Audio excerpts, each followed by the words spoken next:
Louis Matseli. For many, the 1980s are defined by the era's cultural milestones, whether it's Steven Spielberg's E.T., The Extraterrestrial, or Michael Jackson's Thriller, both of which remain legendary in the world of entertainment. However, beyond the glitz and glamour of the time, online sleuths associate the decade with a string of perplexing cold cases that remain unsolved to this day. One such case is that of Louis Matseli. Born on February 15, 1977, in Stanhope, New Jersey, Louis Anthony Matseli was the second eldest child of Harold and Sheila Matseli. Harold worked in manufacturing, while Sheila was a stay-at-home mother. The couple had 4 children in total: Harold, Louis, Sheila, and Edward. In 1983, the family relocated to Allentown, Pennsylvania. Louis was known to be both sociable and talkative, yet he was also considered a shy loner. He had a deep fear of sleeping alone and frequently stayed out late, often until 9:30 p.m., engaging in conversations with strangers. Notably, he seemed to feel more at ease around adults than with children his own age. Louis also struggled with a short attention span, difficulty writing, and found it hard to concentrate in school. Because of these challenges, he was set to join a class for children with learning difficulties when he returned to school in the fall of 1984. According to his Charlie Project page, he had been diagnosed as hyperactive and was prescribed 2 daily doses of Ritalin. Without his medication, he reportedly experienced memory lapses. On June 7, 1984, 7-year-old Louis came home from school and told his aunt, who was babysitting while his father was at work and his mother was in the hospital recovering from surgery, that he was heading just 2 doors down to visit his friends. Shortly after, multiple witnesses spotted him walking between 4th Street and Gordon Street, about a block from his apartment on the 360 block of Chew Street. What happened to Louis after this sighting remains a mystery. When he didn't return home for dinner, his family wasn't initially concerned, as he often stayed out late. However, as the clock reached 9:30 p.m. and he was still nowhere to be found, his parents grew increasingly worried. They set out in the dark, searching the streets, checking all his usual hangout spots, and calling his name. But despite their efforts, Louis was nowhere to be found. Around 11:10 p.m., his parents returned home and contacted the authorities. According to one report, despite his young age, they were allegedly told they had to wait 24 hours before filing a missing persons report. However, since this claim appears in only one source, it should be taken with caution. Details about the subsequent investigation are scarce, but records indicate that authorities conducted an extensive search of the area. A potential lead emerged when the owner of Marco's Doggy Shop, a local hot dog stand, informed authorities that Louis had entered the store around 4 p.m. and stayed for approximately 45 minutes. The boy reportedly mentioned that he was trying to avoid 2 teenage boys who had been chasing him. At 4:45 p.m., he left the shop and was last seen walking east on Gordon Street. His parents later speculated that he may have been heading to visit an elderly woman named Helen, whose company he particularly enjoyed. The 2 teenagers who had reportedly been harassing Louis were questioned by the police but were ultimately ruled out as suspects. Around the same time, another witness came forward, claiming to have seen Louis speaking with an unidentified man and woman in a park near Jordan Creek, roughly 1 block from his home. This encounter was said to have taken place around 4:30 p.m., the same time that the hot dog stand owner claimed Louis was inside his shop. Due to this conflicting timeline, authorities were unable to verify the accuracy of the sighting, though they did not dismiss it outright. Notably, Louis was known to enjoy spending time by Jordan Creek. Shortly before his disappearance, he had told his family that he hoped to visit Dorney Park one day. However, despite searches of these areas, investigators found no trace of the missing boy. For a time, his parents, Sheila and Harold Macaulay, were considered suspects, a common occurrence in cases involving missing children. However, the family later expressed frustration and distress over the fact that investigators spent the early years of the case repeatedly focusing on them instead of pursuing other leads. Their eldest son, Harold, told reporters that he thought about Louis every single day. Harold also refuted claims that his parents had been abusive, stating that these rumors had devastated them. Reflecting on their treatment by authorities, he remarked, "The cops, literally for like the first 3 years, were useless before they finally said, maybe somebody outside the family actually did do something. Despite the scrutiny, the Machalis cooperated fully with the investigation. They made national television appeals, journalists into their home, and attended news conferences in hopes of keeping Lewis's case in the public eye. Local gossip suggested that Lewis had suffered from abuse or neglect, but social services found no evidence to support these claims. In an effort to clear their names, both Harold and Sheila agreed to take polygraph tests, which they passed, and they were ultimately removed from the list of suspects. However, a troubling detail 6 months before his disappearance, in January 1984, Lewis had told his parents, school nurse, and psychologist that he had been sexually abused by a couple named Frank and Elizabeth. His accounts varied. One version described an assault near the railroad tracks on Jordan Street, while another suggested that the couple had taken him to an apartment in Allentown and later returned him to his neighborhood. Investigators considered the possibility that multiple incidents had occurred. Reportedly, the pair had threatened to harm Lewis if he told anyone about what they've done to him. While the police were notified about the events that the young boy was describing, Lewis was unable to provide enough evidence that would allow the authorities to investigate. For example, he was unable to give law enforcement the couple's surname or their address, and it's possible Frank and Elizabeth were false first names. Even today, it's unclear whether these events really happened or if they were linked to his disappearance. Although many internet sleuths have noted that it could have been this Frank and Elizabeth who was seen with Lewis at around 4:30 p.m. on the day that he vanished. For years later, in 1988, a private investigator from New York named David Riggs set up an organization named Search 7 with the intention of assisting in the search for several missing young children, including Lewis.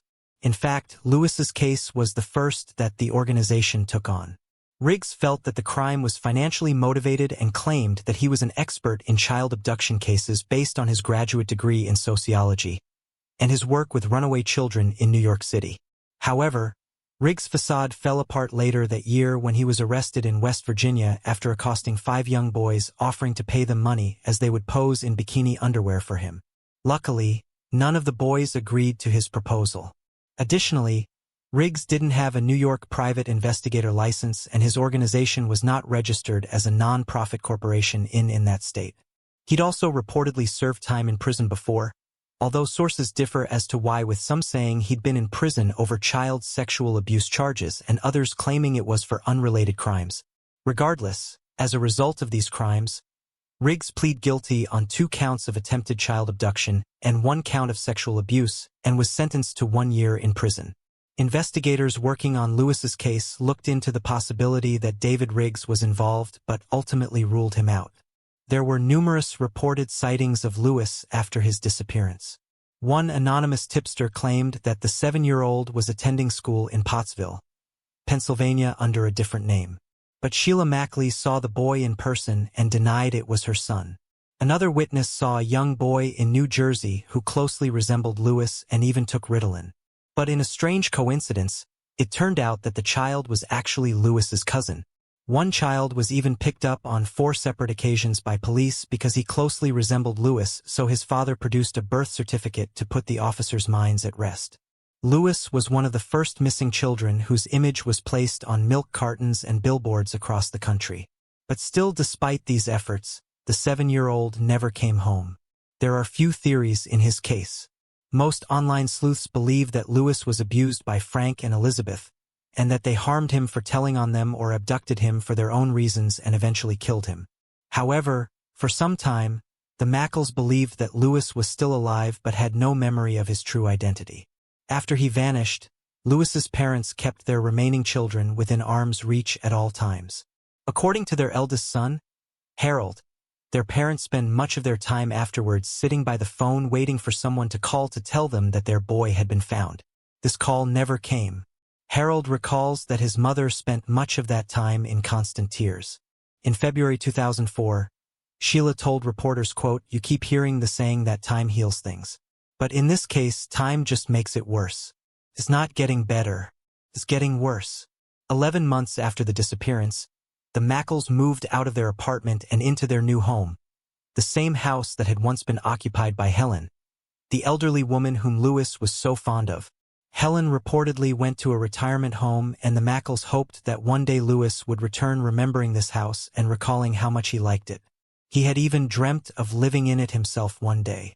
However, sadly, Sheila and Harold were unable to keep the mortgage repayments on the home. Although the local community raised $10,000 to help them keep it, the couple filed for bankruptcy and moved to Effort, Pennsylvania in 1989. As of February 2018, the residence on Chew Street is still vacant. For years afterwards, the family bought toys and gifts for Lewis, hoping one day he'd be able to open and play with them. However, on his 18th birthday, they felt it had become too difficult. They packed away the toys, his belongings, and even his photographs and missing posters and placed them into storage.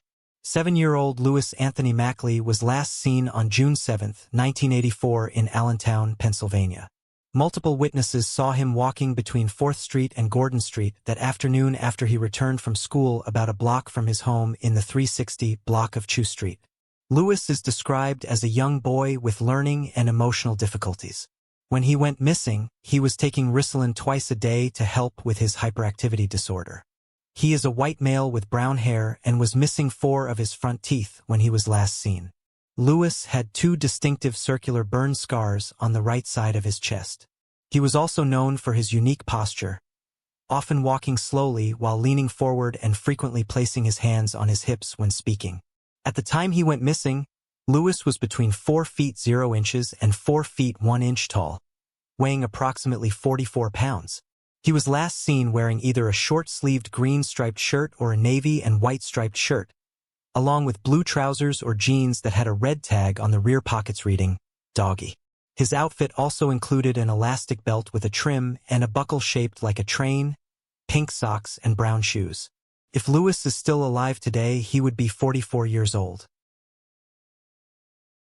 Ruth's murder in the Midwestern state of Ohio sits Columbus, a city with a population of over 905,000 and a history filled with some of true crime's most perplexing mysteries.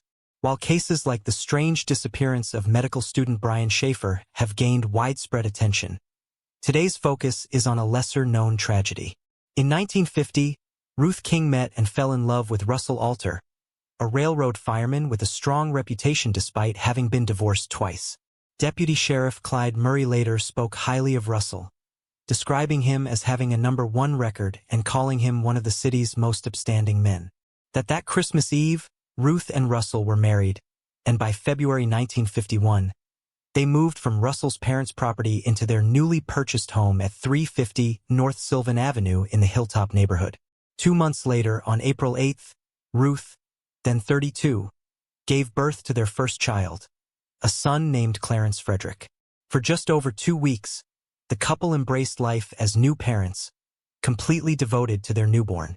However, their happiness was shattered on April 25 when Russell returned home to a devastating scene. Ruth was dead.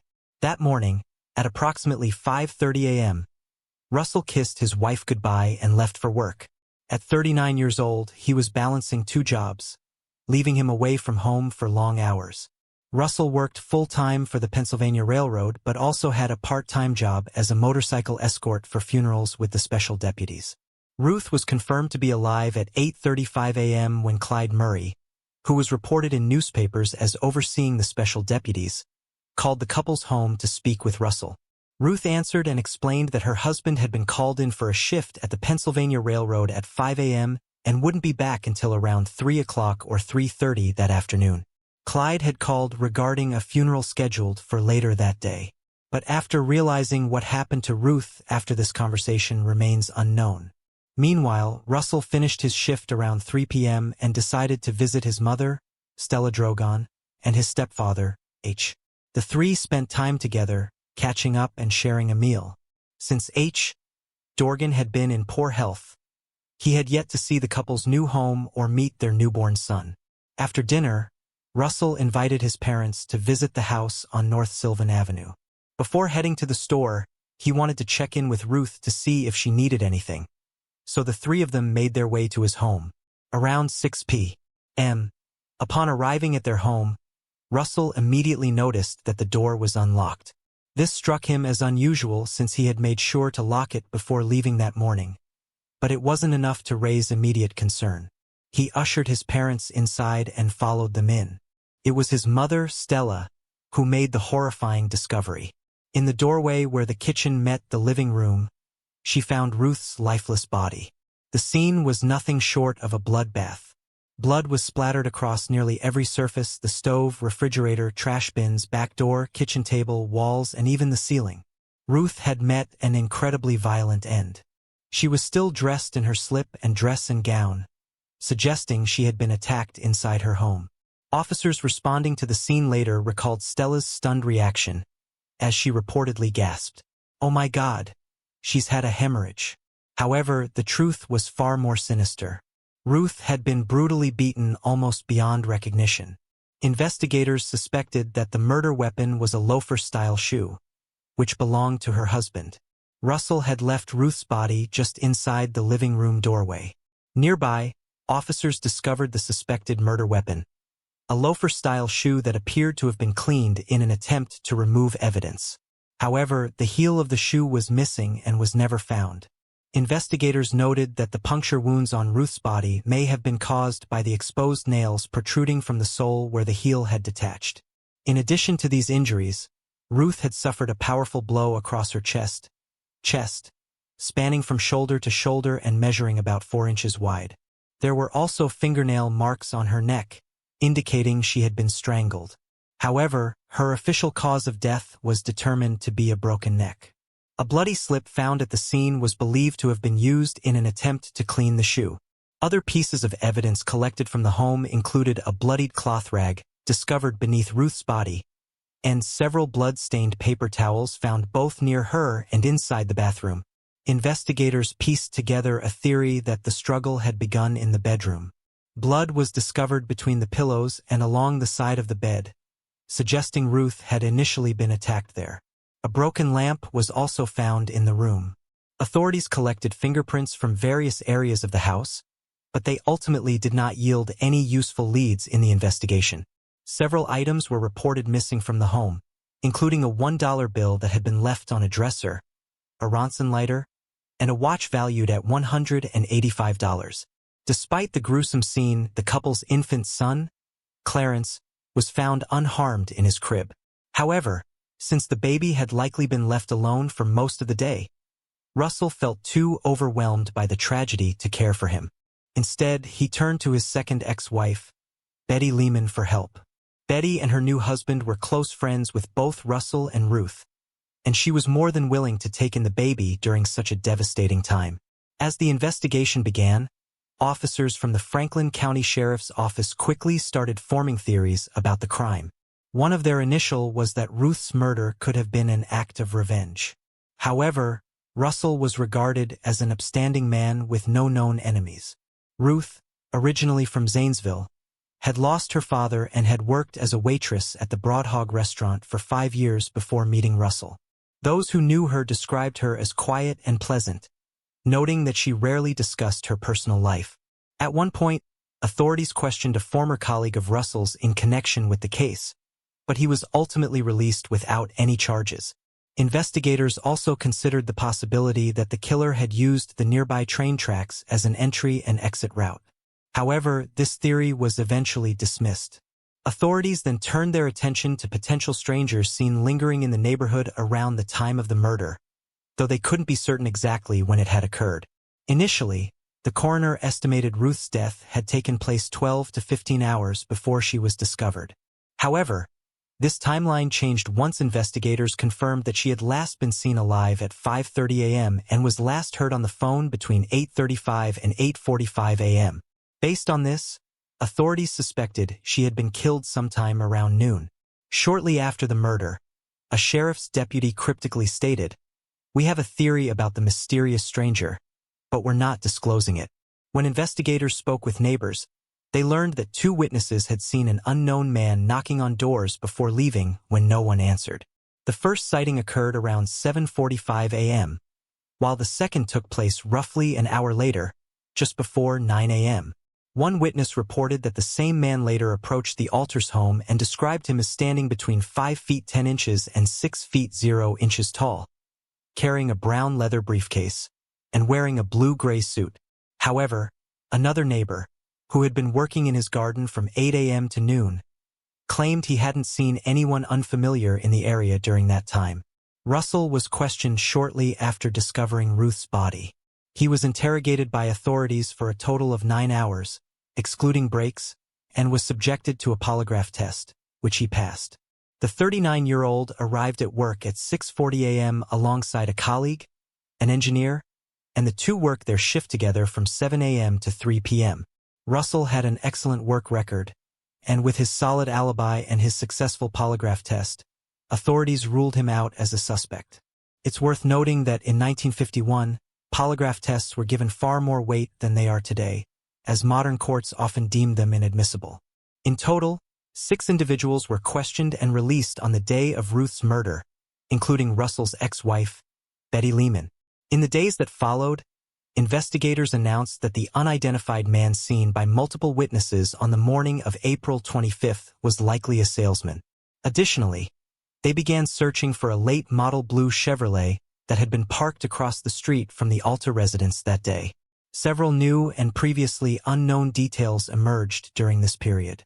First, it was revealed that strands of brown and gray hair clutched in Ruth's hand at the time of her death were lost when the coroner, deeming them unimportant, allowed an attendant assisting with the postmortem to wash them away. Secondly, authorities discovered 2 pearl-covered buttons lying next to Ruth's body at the crime scene. They are likely to have come from a woman's coat or a men's sports jacket, with the coroner stating that they were apparently from a woman's clothing. Notably, there were no buttons on the garments Ruth was wearing when she was killed. The reveal of the buttons found at the scene led to some speculation that a woman was responsible for the death, or at least involved in some way. Over the next few weeks, investigators followed several leads. They looked into the backgrounds of 2 brothers who had left bloody clothing in their sister's home. The brothers denied any knowledge of the case and the bloody clothing, which was never found. They also checked out a dress with missing buttons which had been given to a dry cleaner. Around this time, there were rumors that Ruth had previously testified against a Columbus-based narcotics ring, and her mother-in-law, Stella, was subject to an eerie, threatening phone call where a woman said, quote, "Mrs. Alter, ain't you dead yet? You two will be murdered soon." Though Stella hung up immediately, the person called back. They were never identified. Stella stated she sounded like she was either drunk or trying to disguise her voice. A former girlfriend of Russell's who'd reportedly taken a strong dislike to Ruth and threatened her was separately investigated, followed by a red-haired youth who'd assaulted a local 57-year-old. But despite all the possible leads and information, the police were unable to find anything solid. In early May, those close to Ruth and Russell were re-interrogated along with other potential persons of interest, including a 40-year-old waitress who was an ex-girlfriend of Russell. She would later be cleared of involvement after passing a polygraph test. Still, no motive for Ruth's murder surfaced. Authorities then decided to offer a $500 reward for anyone with information leading to an arrest and conviction of Ruth's killer, but the large sum of cash went unclaimed. Several weeks later, a 23-year-old salesman was questioned in connection with the case, with witnesses identifying his car as the one seen parked outside of the Alta home on the morning of the murder. With the identification of the car, investigators told reporters, "We are optimistic there will be evidential proof against this man as the investigation develops during the day." They added that the young man was a former friend of Ruth's and had been questioned twice previously. He came back to the attention of law enforcement when they examined his statements and noticed some discrepancies. They claimed he was still changing his story during interviews. Police also noted that they believed the killer was someone known to Ruth because she appeared to have let that person into her home. Authorities revealed there was some circumstantial evidence against the 23-year-old who was not immediately identified. The evidence included a lack of an alibi, bloodstains discovered on both his brake pedal, and the cuffs of the trousers of a blue-gray suit he owned, with both stains confirmed as being human blood, and a business card with his name on it which was discovered inside the Alter home. The salesman claimed that the blood came from a slaughterhouse he had visited as part of his work and denied being involved in the murder. He failed the polygraph test shortly afterwards. Then, on May 19th, the salesman's identity was revealed. 23-year-old George Phillips was the son of the owner of the Broad Hog restaurant, where Ruth had spent 5 years working before her marriage to Russell. Authorities announced, quote, results of the lie detector test plus evidence warrant filing an affidavit. George was subsequently charged with first-degree murder. George Phillips was in part raised by his grandmother who'd moved to America from Greece when her children, including George's mother, were young, a terrifying accident when he was just 2 years old, which involved him running out into the road after his ball and being struck by a car saw part of his right arm be amputated. Although this made things difficult for him growing up, George often took advantage of the way his peers would underestimate him. Our patron, Jenny, reached out to one of his childhood friends who told her he would often play up his handicap to older children at the park and challenge them to games of tennis where if he won, they would hand over their money. The older children, surprised by his boldness, would agree to the bet and be easily beaten by George, who walked away with their cash in his pocket. George was described by those who knew him as likable and pleasant. He began attending university after graduating from school but ultimately dropped out and became employed as a salesman. A local grocery store owner recalled how the last time he saw the 23-year-old shortly before his arrest, he had been discussing his favorite soup recipes. According to newspapers at the time, George had known Ruth through her work at his father's restaurant for 4 years, and the two had reportedly had a run-in at some point during this time, with investigators stating that back then, Ruth had slapped the young man for an inappropriate remark he'd made to her. George then hit Ruth back, with police quoting him as saying, "I hit her harder than I intended to." Authorities suggested that a similar set of events had led to the mother of one's death on April 25th. They theorized that George had come to the house to see the newborn baby and secure a time to discuss taking out an insurance policy for him. Then at some point during the visit, the 23-year-old hit Ruth perhaps harder than he meant to, and she'd struck her head on the bed and lost consciousness. When she came to, she ordered George out and followed him into the living room, where she picked up one of her husband's shoes and hit the young man with it. George then lost his temper and retaliated by grabbing the footwear and beating Ruth with it until she fell to the ground. Detective Lieutenant Lester Bauman describes George as an unfortunate youth with a violent temper. Upon searching George's home again, which he shared with his grandmother, investigators discovered a pair of shoes that they hadn't previously been able to locate. The shoes had blood on the soles, but it was obvious that an attempt had been made to clean them. Similarly, a briefcase was found that also had traces of blood on it. Authorities observed that the 23-year-old drove a blue 1937 Pontiac. During the initial court hearing, 3 colleagues testified that George was in a work meeting and was later at a restaurant on the morning of the murder. His defense also produced a witness who countered what 2 of the prosecution's witnesses were saying, that an unidentified man matching George's description had come to their doors earlier that day.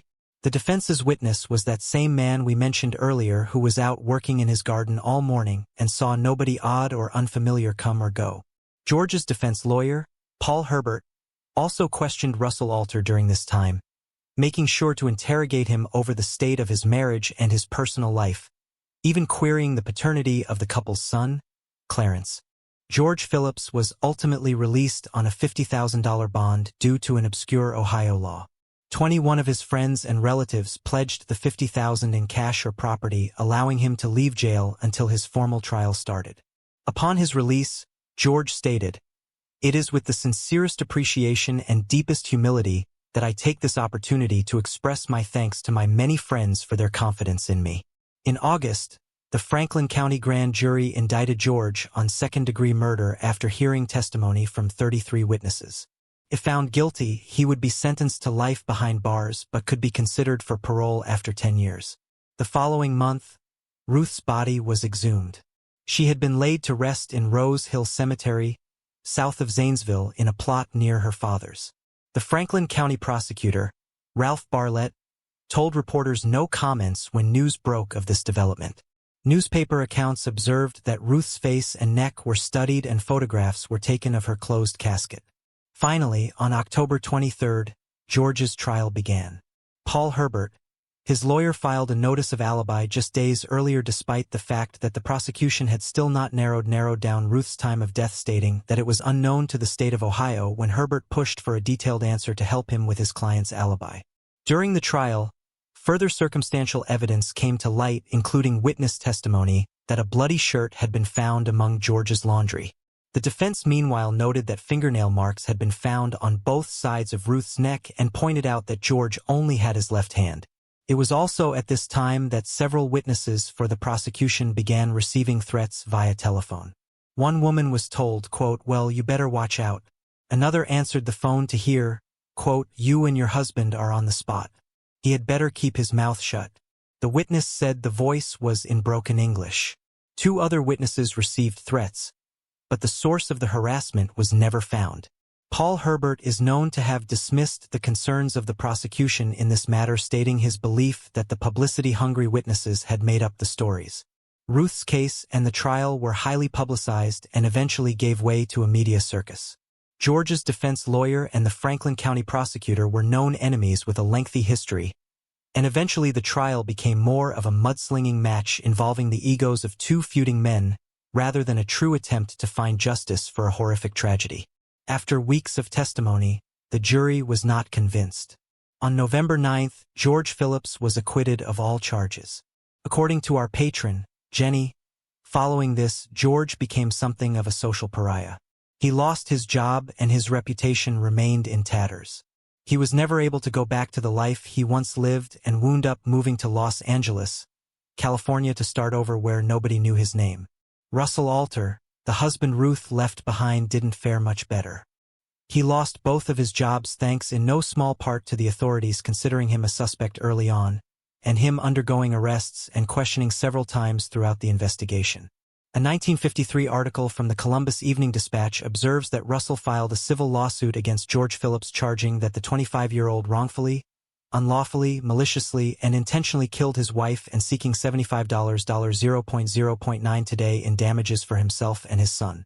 Russell also sued the Franklin County Sheriff Ralph Paul for $25,000, claiming he was falsely arrested, and noting that he spent 4 days in prison in April 1951, just days after he found his wife murdered.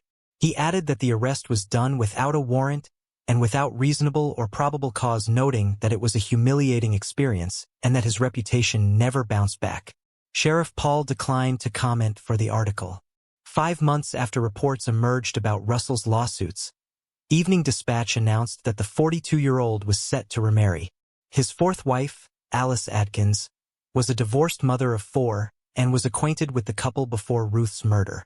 She was one of the people questioned by police following the discovery of the body. Alice remained married to Russell until he died in 1964. He was 53 years old. Russell and Ruth's son, Clarence Frederick, or Fred as he prefers to be known, recalled Alice as a kind woman who raised him as her own and gave him a happy childhood, all things considered. Meanwhile, his father made sure to keep in regular contact with Ruth's side of the family, and they would attend King family reunions every summer. Our patron, Jenny, connected with Fred on Facebook, where she was able to learn a bit about his life. During their conversation, Fred shared an interesting story about a phone call he had received years ago while at work. The call came from an older man who asked how he was doing, whether he was happy, and if he had lived a good life. Fred recalled that the conversation was brief but polite, and the caller never gave his name. It wasn't until after he hung up that Fred began to wonder if the man on the other end of the line had been George Phillips, who would have been in his 70s at the time and still living in Los Angeles. No one else was ever charged in Ruth's murder after George was acquitted, and even 70 years later, her case remains unsolved. Moving on to the next case. Melvin Charles Horst.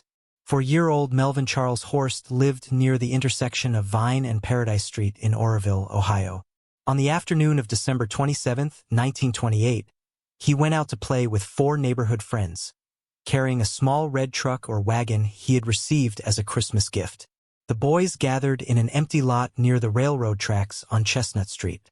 At around 4:30 p.m., Melvin's mother, Zora, called for him to come inside for supper, but he never responded.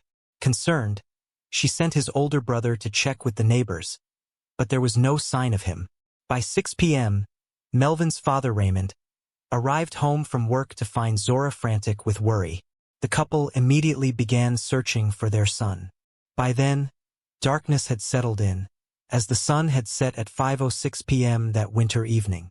When there was still no sign of Melvin by 7 p.m., the police were called. Officers quickly located and questioned the children who had been playing with him earlier that day. His friends recalled that as evening approached, Melvin had mentioned that it was getting late, and he should head home.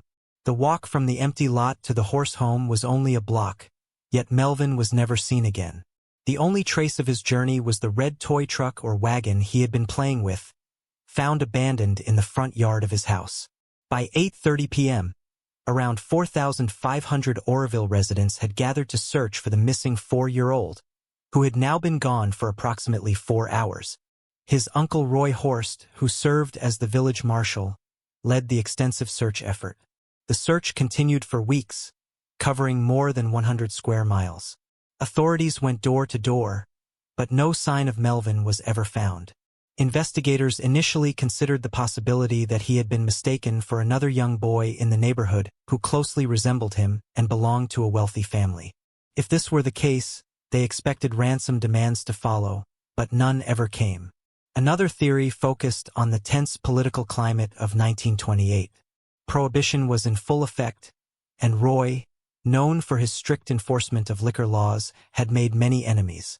Some speculated that Melvin's disappearance might have been an act of revenge against his uncle. Roy had been living with Melvin and his family in the months leading up to the boy's disappearance and was considerably close to his nephew, Melvin. Authorities wondered if his disappearance was a kidnapping by bootleggers, manufacturers and distributors of alcohol, made out of revenge for Roy's part in enforcing the current controversial laws of the time. The media covered the case Elias Arnold and his children William Arnold, Arthur Arnold, and his children William Arnold, Arthur Arnold, Elias Arnold, and his children William Arnold, Arthur Arnold, and Dorothy McHenry, as well as his son-in-law Dorothy's husband Bascom McHenry, on charges of kidnapping.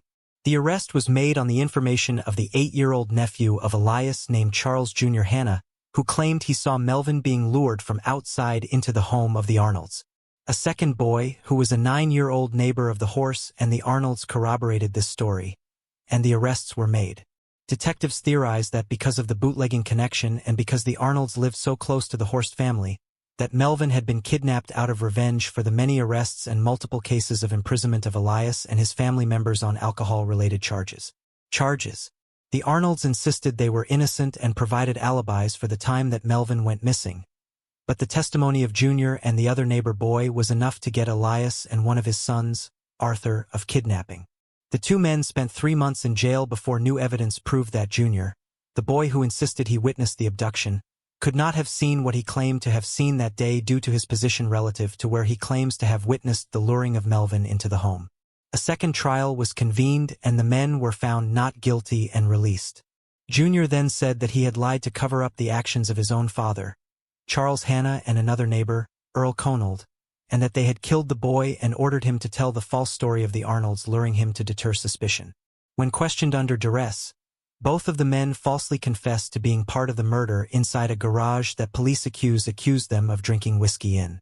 The police pressured them to falsely admit that they killed the boy after fearing he would rat them out for drinking, but this confession turned out to be false and the true whereabouts of the boy remained a mystery. Investigators also explored the possibility that Melvin had been struck by a car and that the driver, fearing the consequences, had hidden his body. Numerous theories of kidnapping and murder circulated, but none yielded concrete evidence. One particular lead suggested a connection to organized crime, specifically to Anthony Tony Long LaFoC from the Akron, Ohio area. A woman came forward claiming that Melvin had been kidnapped as an act of revenge against Roy and that she had been assigned to watch the boy for a few days in her apartment near Market Street in Akron. She further alleged that LaFoC later moved the child elsewhere. Authorities attempted to verify her claims but found no evidence to support them. LaFoC passed away in 1994, taking any potential secrets with him. After Melvin's parents relocated to Florida, the investigation continued but ultimately became a cold case. His younger sister, the only surviving sibling, still hopes for answers in her lifetime. Moving on to the next case. Jolie Callan. 18-year-old Jolie Callan had a promising future ahead of her. A dedicated and hard-working student, She was preparing to leave home for university in the coming months. Known for her petite frame, popularity, and kind nature, Jolie's family loved her most for her compassionate heart. In August 2015, she agreed to go on a hike with her ex-boyfriend, 20-year-old Lauren Daniel Bonner, hoping they could remain on good terms as friends. Although Jolie had recently started dating someone new, her empathetic nature led her to believe the hike might help bring closure.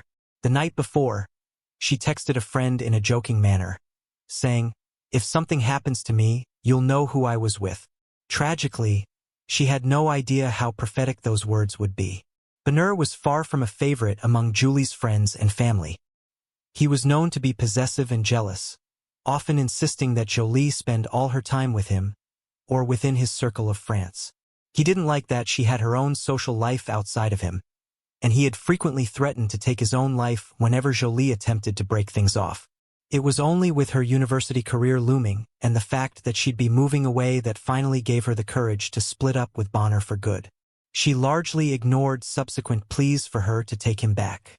On August 30th, Jolie, her ex-boyfriend, and his dog Kyber made their way through the Chia State Park in Alabama. During the course of the hike, Bonner took several photos of Jolie and posted them to his Instagram. The final image showed the 18-year-old with her back to the camera as she stood on a cliffside and looked out across the mist-shrouded mountains. The post was captioned, "Oh, just enjoying the view." After he took this image, Bonner pulled out a gun and shot Jolie in the back of the head. Once she collapsed to the ground, Bonner turned her over and shot her again between the eyes before he pushed her off the 40-foot cliff they were standing on. After committing the horrific crime, the 20-year-old returned to his car where he called 911 and turned himself in saying, "I want to turn myself in for the murder of my ex-girlfriend Jolie Callan that happened just a little while ago on Sheer Mountain." From here, Bonner waited for the police to arrive. When they did, they quickly found Jolie's body. Her ex-boyfriend was covered in blood and the substance was found on his car and in his steering wheel, as well as on top of the cliff where Jolie was shot.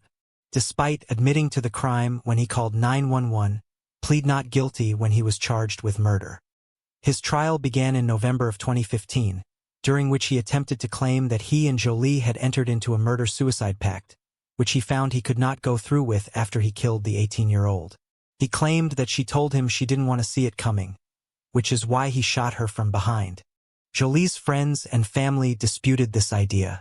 She was excited about the future, had been preparing for university, and had started a new relationship.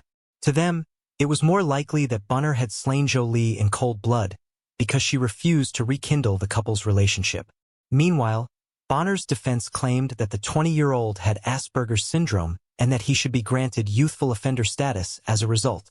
In Alabama law, any defendant aged 21 or under can file for this status, which guarantees that the defendant will serve no more than 3 years in prison, regardless of the severity of the crime committed. Naturally, Jolie's loved ones were appalled by this notion. They were further distraught when Bonner was granted this status. The 18-year-old's father, Mikail, subsequently called a local ABC affiliate to protest the status. A media frenzy ensued, and the decision to give Bonner this status received massive backlash. The case was already so high profile that Bonner had to be escorted to and from court in a bulletproof vest. And this new decision had the public even more riled up. In December of 2015, it was walked back and the status was rescinded. The court later heard that Bonner had bragged to his cellmates about killing Jolie, saying if he couldn't have her, no one could. On July 13th of 2017, Bonner pleaded guilty to murder. The defense requested leniency, arguing that the now 22-year-old was struggling with mental health issues. Despite this, he was sentenced as an adult to 52 in prison, with the possibility of parole after 15 years. Additionally, he was ordered to pay over $11,000 in restitution to the Alabama Crime Victims' Compensation Commission. While Jolie's family will have to endure life without her, they found some comfort in the verdict.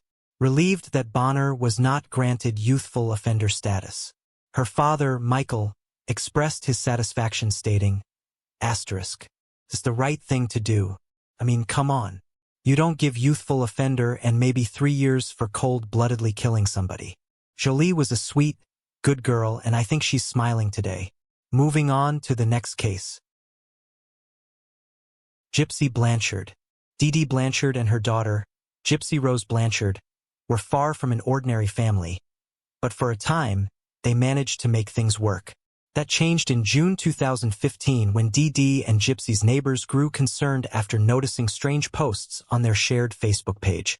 Missouri's sheriffs were alerted and conducted a welfare check at the Blanchard home.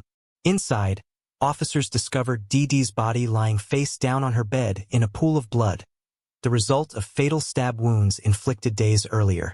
Gypsy was nowhere to be found, which was alarming since Dee had claimed her daughter suffered from leukemia, asthma, muscular dystrophy, and other chronic illnesses. She was also said to have the mental capacity of a 7-year-old due to brain damage from her premature birth. According to neighbors, Gypsy was confined to a wheelchair and entirely dependent on her mother's care. In the home, Gypsy's wheelchair was found as well as her medications. This led police to think she might have been abducted and in serious danger. However, police found Gypsy Rose the next day in Wisconsin, where she had traveled with her boyfriend she had met online. She was alive and well, but things were about to get worse for her. Investigators soon announced, to the shock of family and friends and the public, that Gypsy was, in fact, an adult and had none of the physical or mental health issues her mother represented her as having.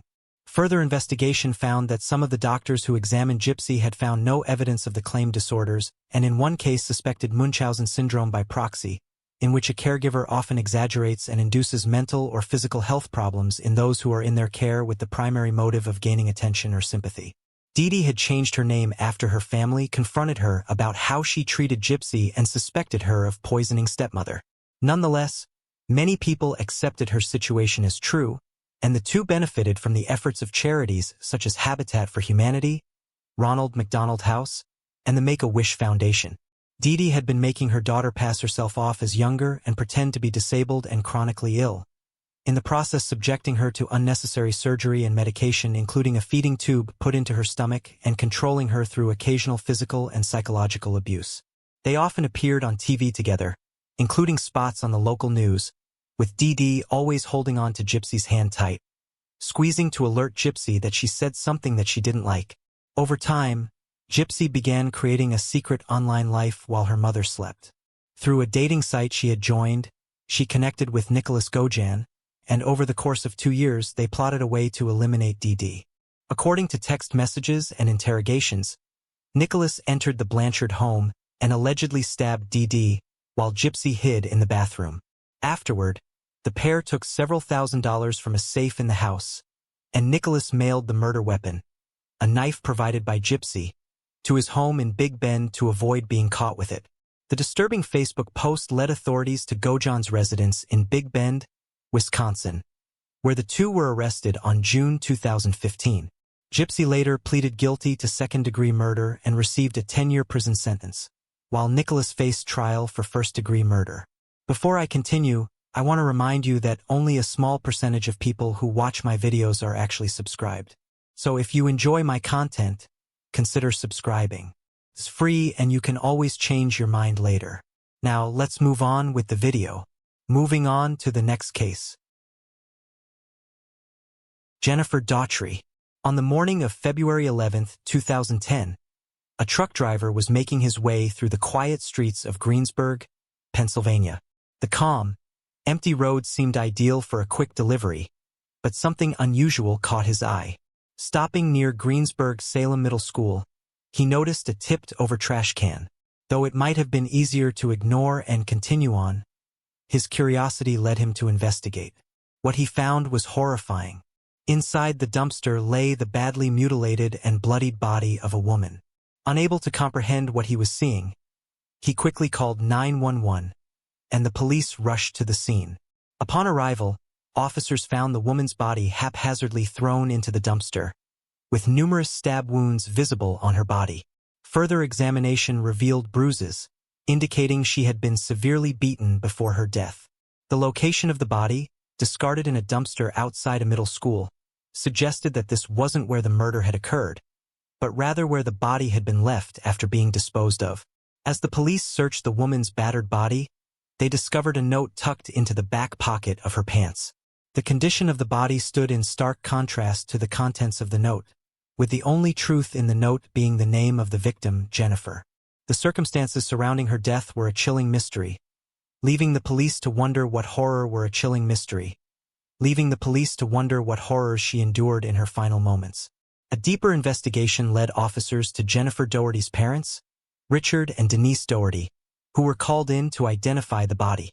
Upon seeing their daughter's mutilated remains, they were devastated, unable to fathom that their sweet, gentle girl had been taken from them in such a brutal way.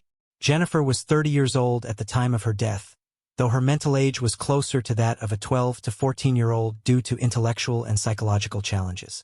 Born on November 8, 1979, in Latrobe, Westmoreland County, Pennsylvania, Jennifer had a bright, warm personality that attracted many friends. Despite being bullied by some of her peers because of her mental challenges, her kind nature allowed her to form strong bonds with those who saw beyond her difficulties. In the course of their investigation, the police were surprised to learn that Jennifer was a resident of Mount Pleasant, which added an unexpected layer to the case. This raised questions about what Jennifer was doing in Greensburg and who could have taken her life. Her parents informed the police that their daughter regularly traveled to Greensburg for medical appointments.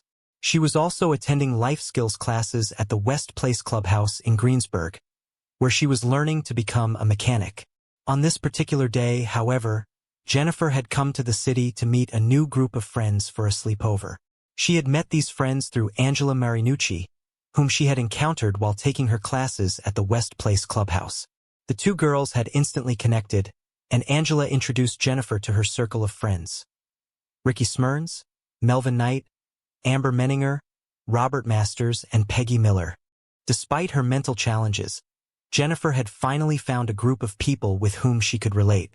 Each member of the group faced their own cognitive difficulties, often stemming from troubled childhoods and painful past experiences. These shared struggles allowed Jennifer to bond with them quickly and find comfort in their company, as they all navigated life together despite their psychological battles. Jennifer's parents fully trusted this new group of friends, as they had noticed how happy their daughter was around them. Before she left on February 10, 2010, Jennifer had left a note for her mother, saying she would be back by the following afternoon after the sleepover. She also included the contact information for all 6 of her friends, in case of any emergencies. Tragically, these would be the last words Jennifer communicated to her parents and the first clue in the investigation into her murder. According to the Daughtries, something must have occurred after Jennifer got off the bus and made her way to the house where the sleepover was to take place. The police decided to approach the group horrific crime. However, they were about to uncover something much darker than they anticipated. The house where Jennifer was supposed to meet her friends appeared unremarkable from the outside, with some lights still on, indicating that the Christmas decorations had not been removed yet. But when the officers stepped inside, they were met with a chilling sight. The house, which appeared to have a semi-festive atmosphere, was overwhelmed by the gruesome smell of blood and gore. The house occupied by Jennifer's friends turned out to be the crime scene where she was badly beaten and killed, with almost every corner of the house reeking of the grim nature of the incident. The cops apprehended all 6 in the group, who didn't try very hard to deny what had happened in the face of all the glaring evidence in the house. While just a glimpse of Jennifer's body screamed torture, the evidence found in the house of the Greensburg 6 confirmed that she was badly humiliated before being killed. In the house, the police found all the objects that were used to hurt the helpless Jennifer along with the murder weapon, which was a kitchen knife that eventually ended her final breath. The cops relentlessly questioned everyone and asked them what happened during the night of the sleepover on February 10, 2010. The statements from the Greenberg 6 revealed that the sleepover was just a trap for Jennifer, and that her punishment was pre-planned instead of being something accidental. They also learned that the mastermind behind this heinous crime was none other than the youngest of them all, Angela Marinucci, who was also Jennifer's close friend. Just when Jennifer crossed their doorstep, the group put their plans into action, and they suddenly began hitting her. Jennifer was quite confused at the time since this wasn't the welcome she was expecting. Why did this new group of friends she had trusted so much suddenly turn hostile? What sick intentions might have motivated these 6 people to mercilessly? Jennifer's phone and purse were immediately confiscated by the group, who began their grueling torture session that would go on for 36 long hours. They tore her purse and poured several fluids into it. Angela and Amber initiated the physical assault and beat Jennifer up with several objects. They took turns as they bruised her with several items, including a sturdy pair of crutches, a vacuum cleaner hose, a towel bar, and a 2-liter lemonade bottle. The duo was later joined by the others who kicked Jennifer repeatedly, crushing her belly and her chest. The badly bruised Jennifer was also forced to gulp down several undrinkable fluids, like cooking oil, nail polish, detergent, urine, and even made to eat fleas. All of these were poured onto her head, followed by oatmeal and spices.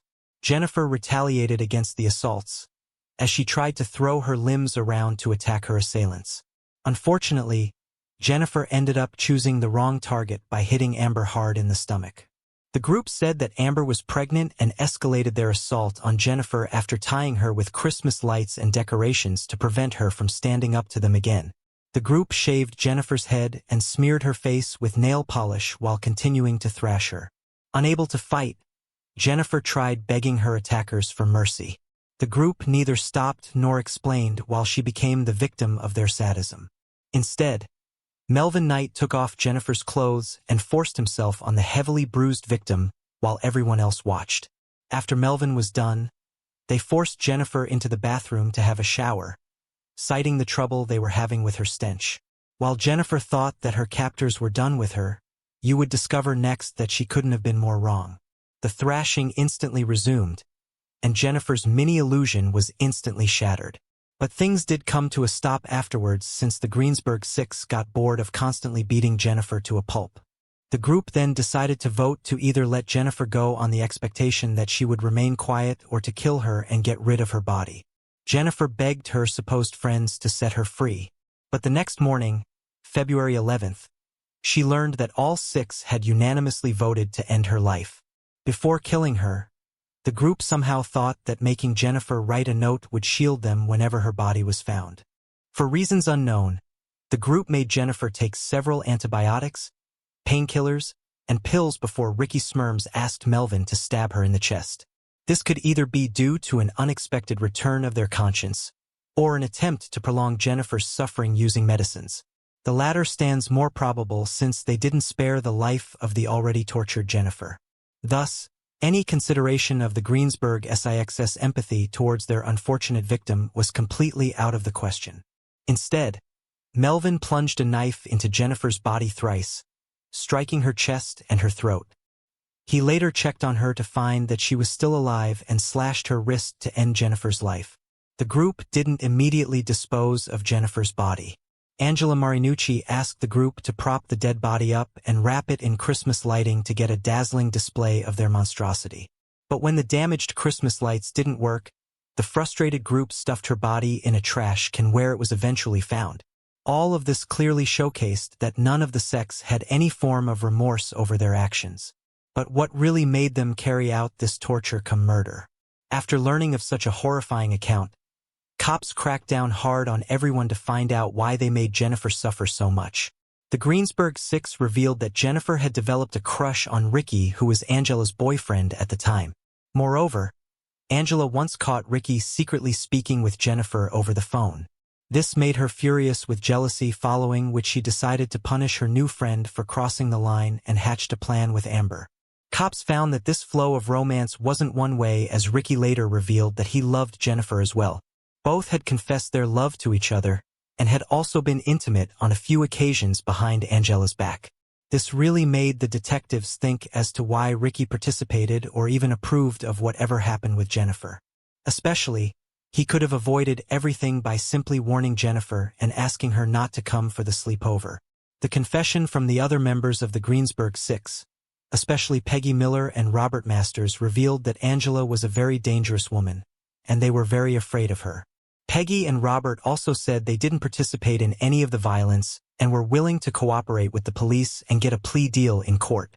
However, the fear analogy didn't stand true for everyone, especially Melvin Knight, who seemed to have enjoyed torturing and assaulting Jennifer the most. Nevertheless, when things came down to the point for each member to vote, none of them voted to let Jennifer live despite having made her go through a hellish nightmare. However, the police now had what they needed to get justice for Jennifer Daugherty. The hearing for the case began on November 3, 2010, revealing that Angela, Ricky, and Jennifer had a very complex love triangle, with Ricky being at the center of it all. Angela had actually overheard Ricky speaking with Jennifer when she had heard him saying that he loved her and wanted to marry her. This made Angela fume with rage, since she had been his girlfriend for several years. The state of Pennsylvania had never seen a heinous and violent crime of this degree. On August 3, 2011, when giving the verdict, the court found the charges against Angela serious enough for death penalty. But since she was only 17 at the time of the incident, she ended up receiving life imprisonment without parole for first-degree murder, kidnapping, and conspiracy to commit murder. Due to certain unrelated developments, her sentence saw some revisions, with the final order coming in May 2022. Angela is now undergoing her sentence and would be eligible for parole only in February 1970. Ricky eligible for parole only in February 1970. Ricky Smyrns and Melvin Knight, however, received the death penalty on February 28, 2013 and April 12, 2012 respectively. Knight later challenged his sentence in September 2014, stating that the jury was prejudiced towards him, but the Supreme Court of Pennsylvania upheld his sentence twice. Speaking about her judgment on Knight, Pennsylvania Supreme Court's Chief Justice Deborah Todd said that the jury was not biased in its judgment to give the death penalty to Melvin Knight. She instead noted that the decision was made after a thorough examination of a large pool of evidence, which proved Knight and the rest of the Greensburg Six having Jennifer, a mentally challenged woman, to several forms of assault and torture, eventually killing her. Amber Menninger pled guilty to third-degree murder, conspiracy, and kidnapping, though she had initially tried to get some relief citing her pregnancy. Once she found out she could be facing the death penalty, she chose to cooperate as a witness and received a sentence of 40 to 80 years in prison on December 4, 2013. Prior to the trial, Peggy Miller and Robert Masters had already agreed to testify as witnesses. During the trial, Robert revealed that he had almost helped Jennifer in escaping and also returned her clothes while Melvin and Ricky were outside the house, but they returned before Jennifer could flee from the place. The courts, however, noted that neither Peggy nor Roberts chose to inform the police of what happened and only came forward as witnesses to get plea deals. Although they didn't participate in any of the violence, they did help in keeping Jennifer hostage and also voted to kill her. Peggy received a sentence of 35 to 74 years, and Robert got a sentence of 30 to 70 years on March 1734. The accounts of Peggy and Robert also ushered in a need for a law in Pennsylvania to charge anybody witnessing a violent crime and withholding the information from the police with third-degree murder. This law was proposed by Senator Kim Ward in 2012, and he tabled the proposal as Jennifer's Law. Speaking at the trial of the murderers of her sister, Joy Buckholder said, "Jennifer was exploited. Her kindness and her handicap made her very vulnerable. She did not have a single mean bone in her body." The tragic murder of Jennifer Daugherty is undoubtedly one of the most horrifying cases, not only due to the brutal nature of the crime but also because of the betrayal by the very people she trusted. Her parents' grief is compounded by the fact that they had envisioned a future for Jennifer where she could live more independently, surrounded by supportive France. Instead, that hope was crushed in the most brutal way imaginable. As for whether the Greensburg Six were driven to commit such a heinous act due to their mental challenges, or if they were capable of such cold-blooded behavior all along, it's a complex question. It's essential to consider that mental health challenges can influence behavior, but they don't inherently excuse or justify violent actions. Some may argue that their cognitive or psychological struggles played a role in how they interacted with Jennifer, but it doesn't necessarily mean they were incapable of making decisions and understanding the consequences of their actions. At the same time, their disturbing behavior and the deliberate nature of the crime suggest that it wasn't just a spur-of-the-moment act driven by mental illness. The crimes seem premeditated, and the actions taken to cover it up were calculated. It raises a difficult moral and legal question. How much of their actions can be attributed to their mental health? And how much to personal choice and accountability?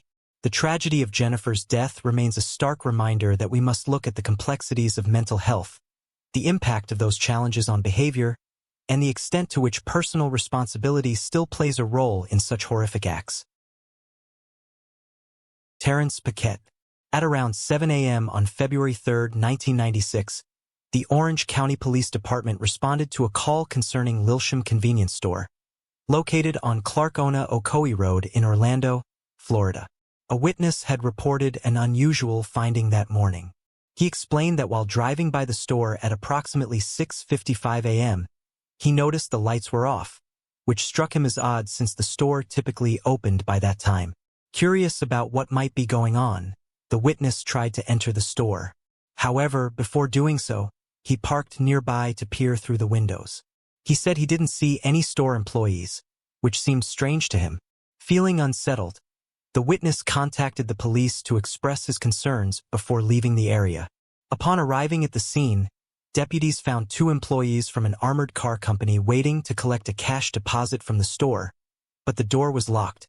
The deputies attempted to contact the store by phone, but there was no answer. They then conducted a quick search around the premises and discovered a white car parked in the lot. After running a license plate check, deputies learned that the white car belonged to the store manager, Terrence Paquette. They attempted to contact his residence to confirm if he was home, but received no response. With no way to access the store since it was locked from the outside, the deputies were at a standstill. Fortunately, another employee, who had closed the store the night before, happened to drive by and noticed the police. He offered to help and provided his keys, allowing the deputies to enter. As they worked to open the door, the deputies noticed a small amount of blood on the exterior lock. Once inside, they discovered the lifeless body of Terrence Paquette in the men's restroom, lying in a pool of blood. The medical examiner later confirmed that Paquette had been the victim of a brutal attack, suffering 73 stab wounds across his neck, torso, and limbs. His heart and lungs had been severely punctured, leading to his death. Investigators noted a significant amount of bloodstains throughout the store, leading them to believe that the person responsible for Terrence Paquette's murder had also been injured.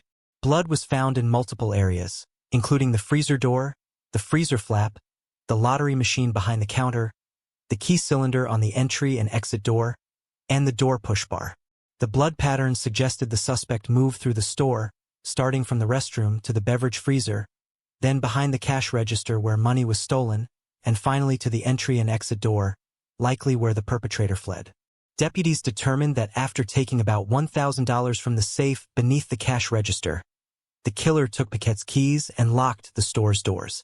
At the time, the murder of Terrence Paquette deeply troubled both the police and his family. Paquette had arrived at Lille Champ Food Store between 5 and 6 a.m. to open for business, as he did regularly. Sadly, within minutes of entering the store, he was violently attacked and killed by an unknown assailant.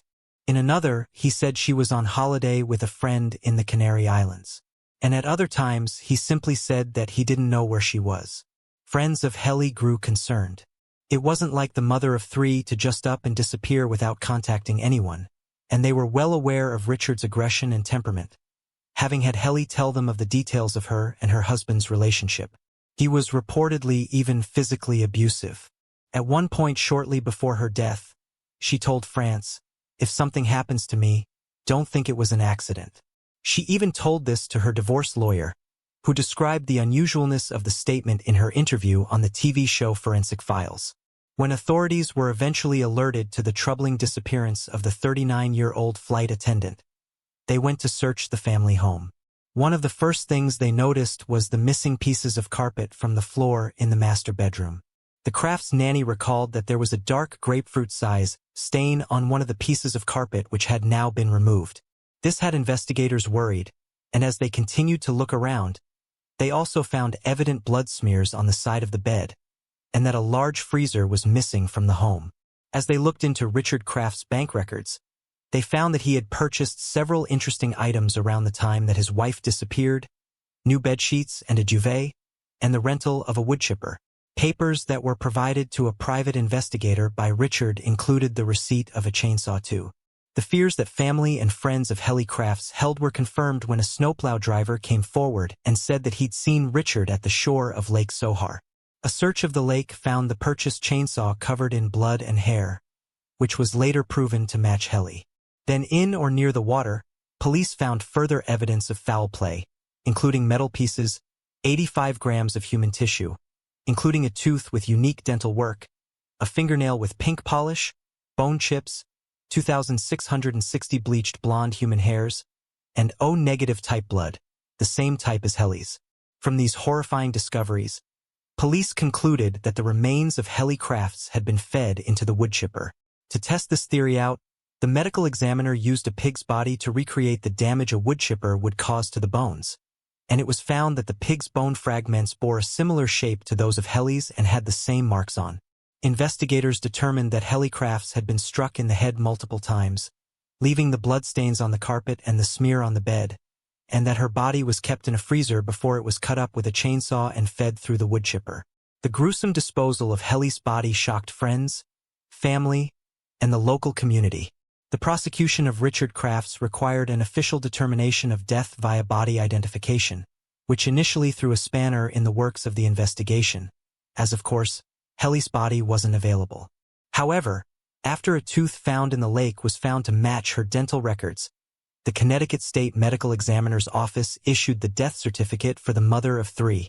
Richard Crafts was arrested in January 1987, and his trial began a year and a half later in May 1988. The first trial, which concluded in July, resulted in a hung jury. But a second trial in November 1989 led to a guilty verdict. During one of the proceedings, Richard's defense argued that Helle, being bilingual and fluent in 4 languages, could have simply disappeared, using her linguistic skills to start a new life elsewhere. However, this theory did not convince the second jury, who found the physical evidence against Richard overwhelming. Richard Crafts later appealed his conviction, but his request was denied. Helle's 3 children were placed in the care of one of Richard's sisters, who had supported the prosecution and advocated for a severe punishment. While no sentence could truly compensate for the loss felt by Helle's children, her mother, and her loved ones, Richard was given a 50-year prison term. He became eligible for parole in 2021.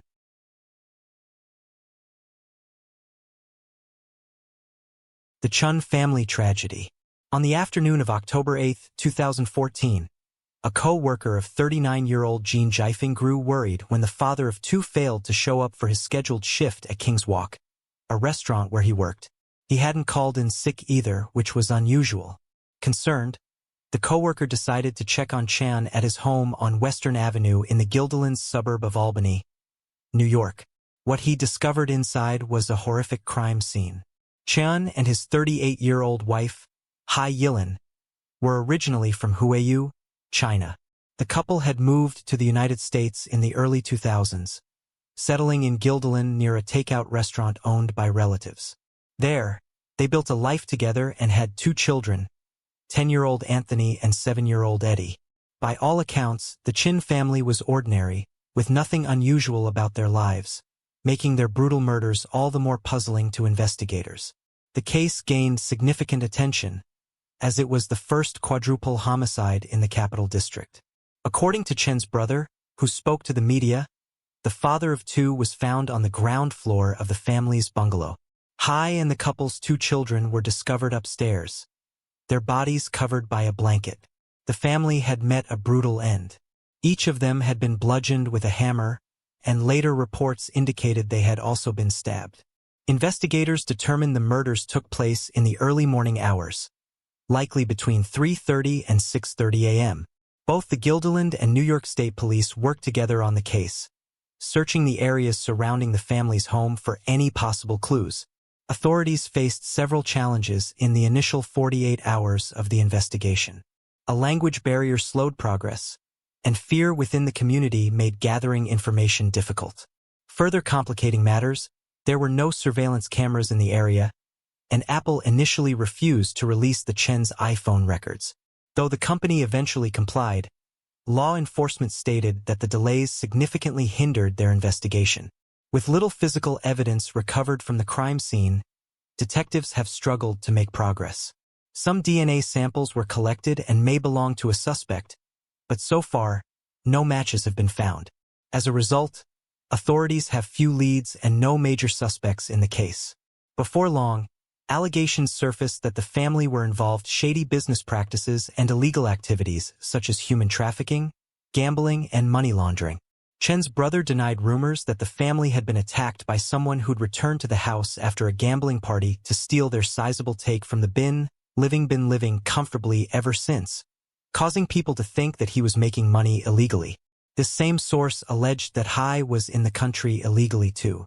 Meanwhile, an article by the Times-Union reported that Chen had supposedly been involved in large transfers of unrecorded cash, which he used to pay undocumented Chinese workers at restaurants in New York City.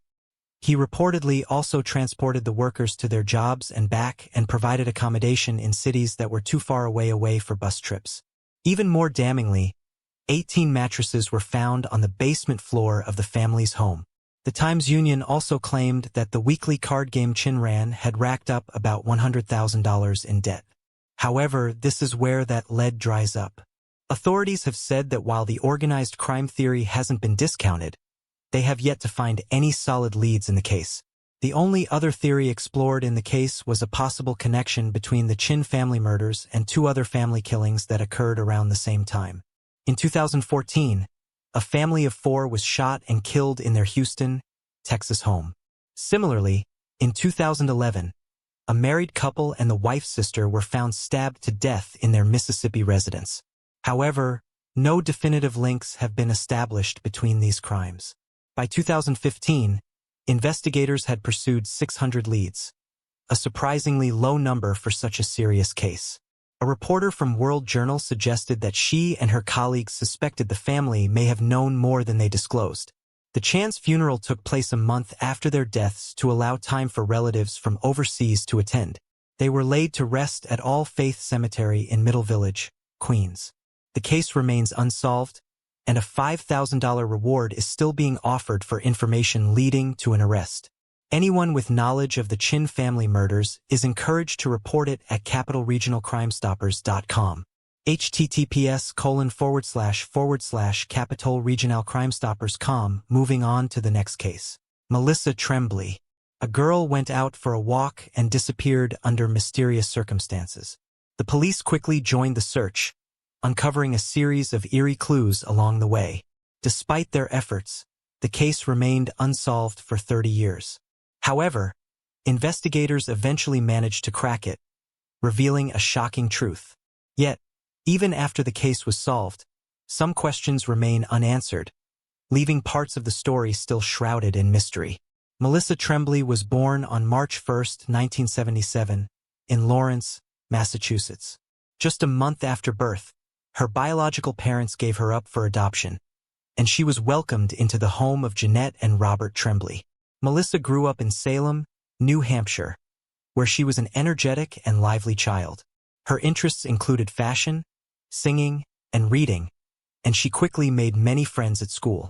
She also spent a lot of time at the Boys and Girls Club of America. At the age of 9, Melissa's life was shaken when her adoptive parents divorced, and her father became absent from her life. Later on, her mother, Jeanette, began a relationship with a man named Robert, but they did not live together. On September 11, 1988, when Melissa was 11, her mother took her to Lawrence to meet Robert. They often frequented a local bar, and since there was no one else to care for Melissa, Jeanette would bring her along. While her mother socialized inside the bar, Melissa would often play outside, with the only rule being not to venture too far from the bar. She spent time on the nearby streets, unaware that this seemingly mundane day would soon take a tragic turn. Because her mom frequented the bar, Melissa had become acquainted with some of the local kids and would often play with them. That particular day, she spent most of her time outdoors, periodically checking in with her mom. At one point, the bartender made her some popcorn, and Melissa told him she'd come back for it soon. However, she never returned to collect the snack. By 4 p.m., Jeanette started to grow concerned as hours had passed without hearing from Melissa. She went outside to check her car, but there was no sign of her daughter. Jeanette and Robert immediately began searching the area, going down street after street, but they couldn't find any trace of Melissa. They spent several hours looking, and by 9 p.m., Jeanette decided to call the police. Officers quickly joined the search, But by the time they arrived, it was already dark, and there was still no sign of Melissa. The difficulty of the search was compounded by the darkness, but the police persisted through the night. They also considered the possibility that Melissa had run away. But her mother firmly rejected this theory, stating that Melissa was afraid of the dark and would never venture off on her own. By the next day, there was still no sign of her, and the search continued without success.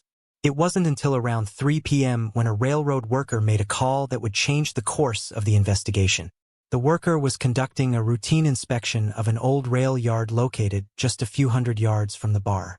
The yard was quite expansive, with up to 8 tracks in its widest section, although some tracks hadn't been used in years. The area was filled with empty boxcars, and between 2 of them, the worker noticed something odd. As he approached, he realized it was a human body, prompting him to immediately call the police. Detectives arrived on the scene and quickly identified the body as Melissa Tremblay. In addition to the fact that she had been reported missing the day before, a card with her name from the Boys and Girls Club was found in a purse near her body. Melissa's body was found on tracks that were still in use, and one of her legs had been severed. Initially, it seemed as though a passing train might have been responsible for the injury, given the section of track was active. However, the lead detective quickly began to question this theory after observing several details that didn't align with it. For one, Melissa's purse, which contained a card with her name, was found nearly 20 yards away from her body. It seemed unlikely that a train accident could have thrown the purse that far. Additionally, the detective noticed a significant number of footprints and blood drops near the purse, which suggested that Melissa may have been attacked at that location before her body was moved to the tracks. This raised suspicions that the assailant had staged the scene to make it appear as though she had died in a train accident. Another important clue was the specific location where Melissa's body was found. It was an area that didn't seem like an accident site, but rather a place that might have been chosen intentionally to mislead investigators. The old rail yard, known for being a secluded spot frequented by homeless individuals and people using illegal substances, became a point of interest for the detectives. They wondered if someone from that community might have been involved in Melissa's death.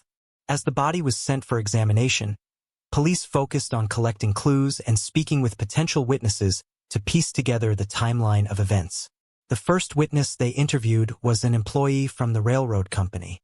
He recalled seeing a girl matching Melissa's description near the tracks the day before her body was found. Concerned about her safety, he asked her to leave, and she complied, walking away from the area. Next, detectives interviewed a woman who lived near the bar where Melissa's mother had been. She was familiar with Melissa, as her children had become friends with her, and Melissa often visited their home. On the day she went missing, Melissa had come by to invite the woman's children to play, but when the woman informed her that her children were grounded and couldn't go out, Melissa left on her own. The breakthrough came when detectives spoke to another witness, whose statement provided the first real lead in the case. The witness who had seen Melissa talking to a man near the rail yard provided a crucial lead in that he described the man as being large, unkempt, around 30 years old, with dark hair and a large beard. The van he was driving was brown, old, and rusty. With this information in hand, the police began canvassing the area, looking for similar vehicles and gathering more details about the man in question. Meanwhile, the medical examiner's findings ruled out the train as the cause of death. They determined that Melissa had suffered numerous bruises and 3 fatal stab wounds. There was no evidence of sexual assault and no foreign biological material was found on her body or clothes. The stabbed wounds were inflicted by someone who used their left hand, which suggested that the killer was likely left-handed. Reclassifying the case as a homicide, detectives honed in on the only solid lead they had: the description of the van and the man who had been seen with Melissa shortly before she went missing.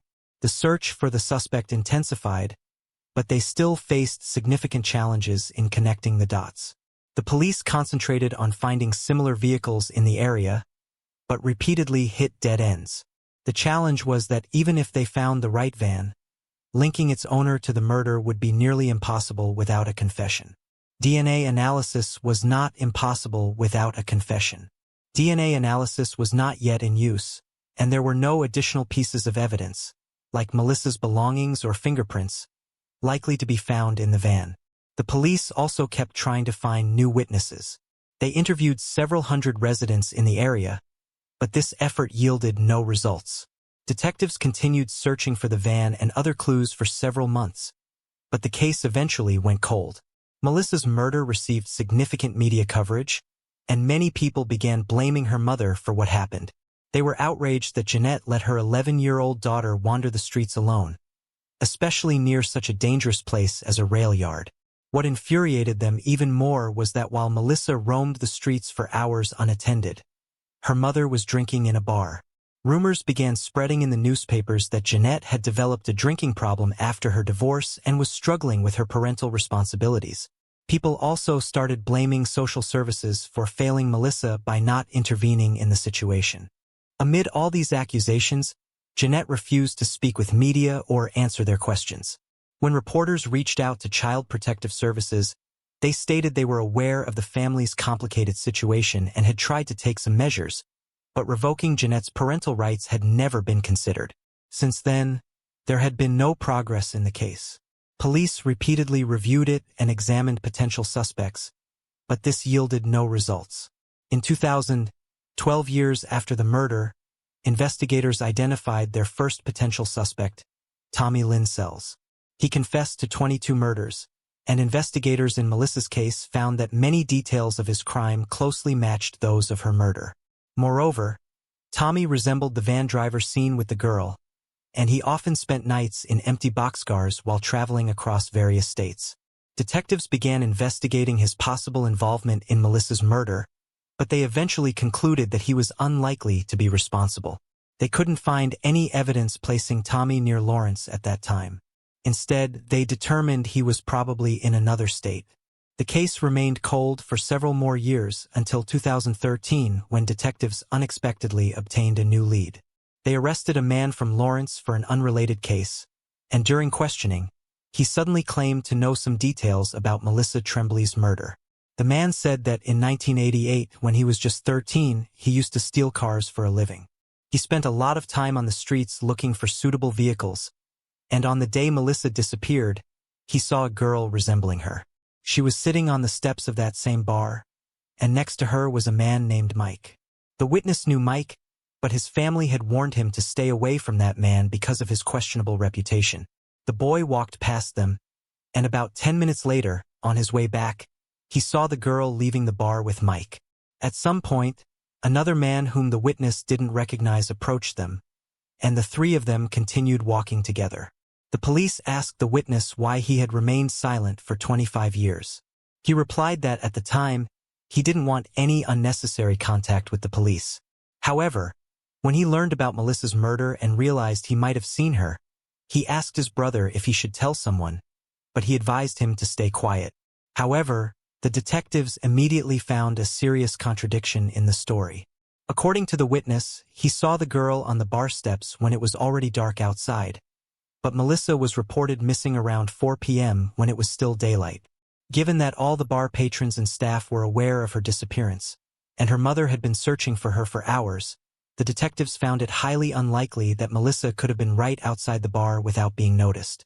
The police considered the possibility that the witness had either seen a different girl or his account was inaccurate. Despite this, they investigated Mike for potential involvement, but made no progress. Nevertheless, the witness's story brought renewed attention to the old case, and in February 2014, it was reopened. By then, DNA analysis was widely used, and the police hoped that experts could find some new clues by re-examining all the available evidence. They examined Melissa's clothing and other items, but found no foreign DNA. However, there was something else among the evidence. Samples taken from under Melissa's nails, collected in case she had scratched. The experts analyzed these samples and indeed found traces of foreign skin, which were promptly sent to the lab. But there was a new problem. Experts were able to extract a DNA profile of an unknown male, but it was only partial. It wasn't enough to get a match in the database, but the investigators were determined not to give up. Sometime later, they reached out to a company specializing in genetic genealogy. The company analyzed the sample and began searching for potential matches in available databases. This was a challenging task because they had to work with a partial profile, which made it impossible to identify the person with absolute certainty. Nevertheless, through meticulous work, they managed to find a possible distant relative of the sample's owner in the databases. This led them to a specific family with the last name McClendon. Detectives began investigating the members of this family, trying to determine who might have committed the crime. This process took several years due to the primary challenge: the lack of a complete DNA profile to definitively prove the guilt of any family member. Therefore, investigators carefully examined who among them could have been in Lawrence in 1988, matched all the criteria like age and so on. Eventually, they focused on two brothers, one of whom was Marvin McClendon. Marvin lived in Alabama, but investigators discovered that in the late 80s, he lived just 20 minutes away from Lawrence and worked as a carpenter. Digging into Marvin's past, they learned that he frequently visited a church located just a few hundred yards from the bar where Melissa was last seen. Marvin had also worked as a prison guard for about 30 years, but with breaks, one of which occurred in 1988. The intriguing findings didn't stop there. Police found that Marvin owned an old brown van during those years, which he used for work. Despite this, Marvin had no criminal record, aside from numerous traffic fines for not wearing a seatbelt. He had been married twice, but both wives had left him.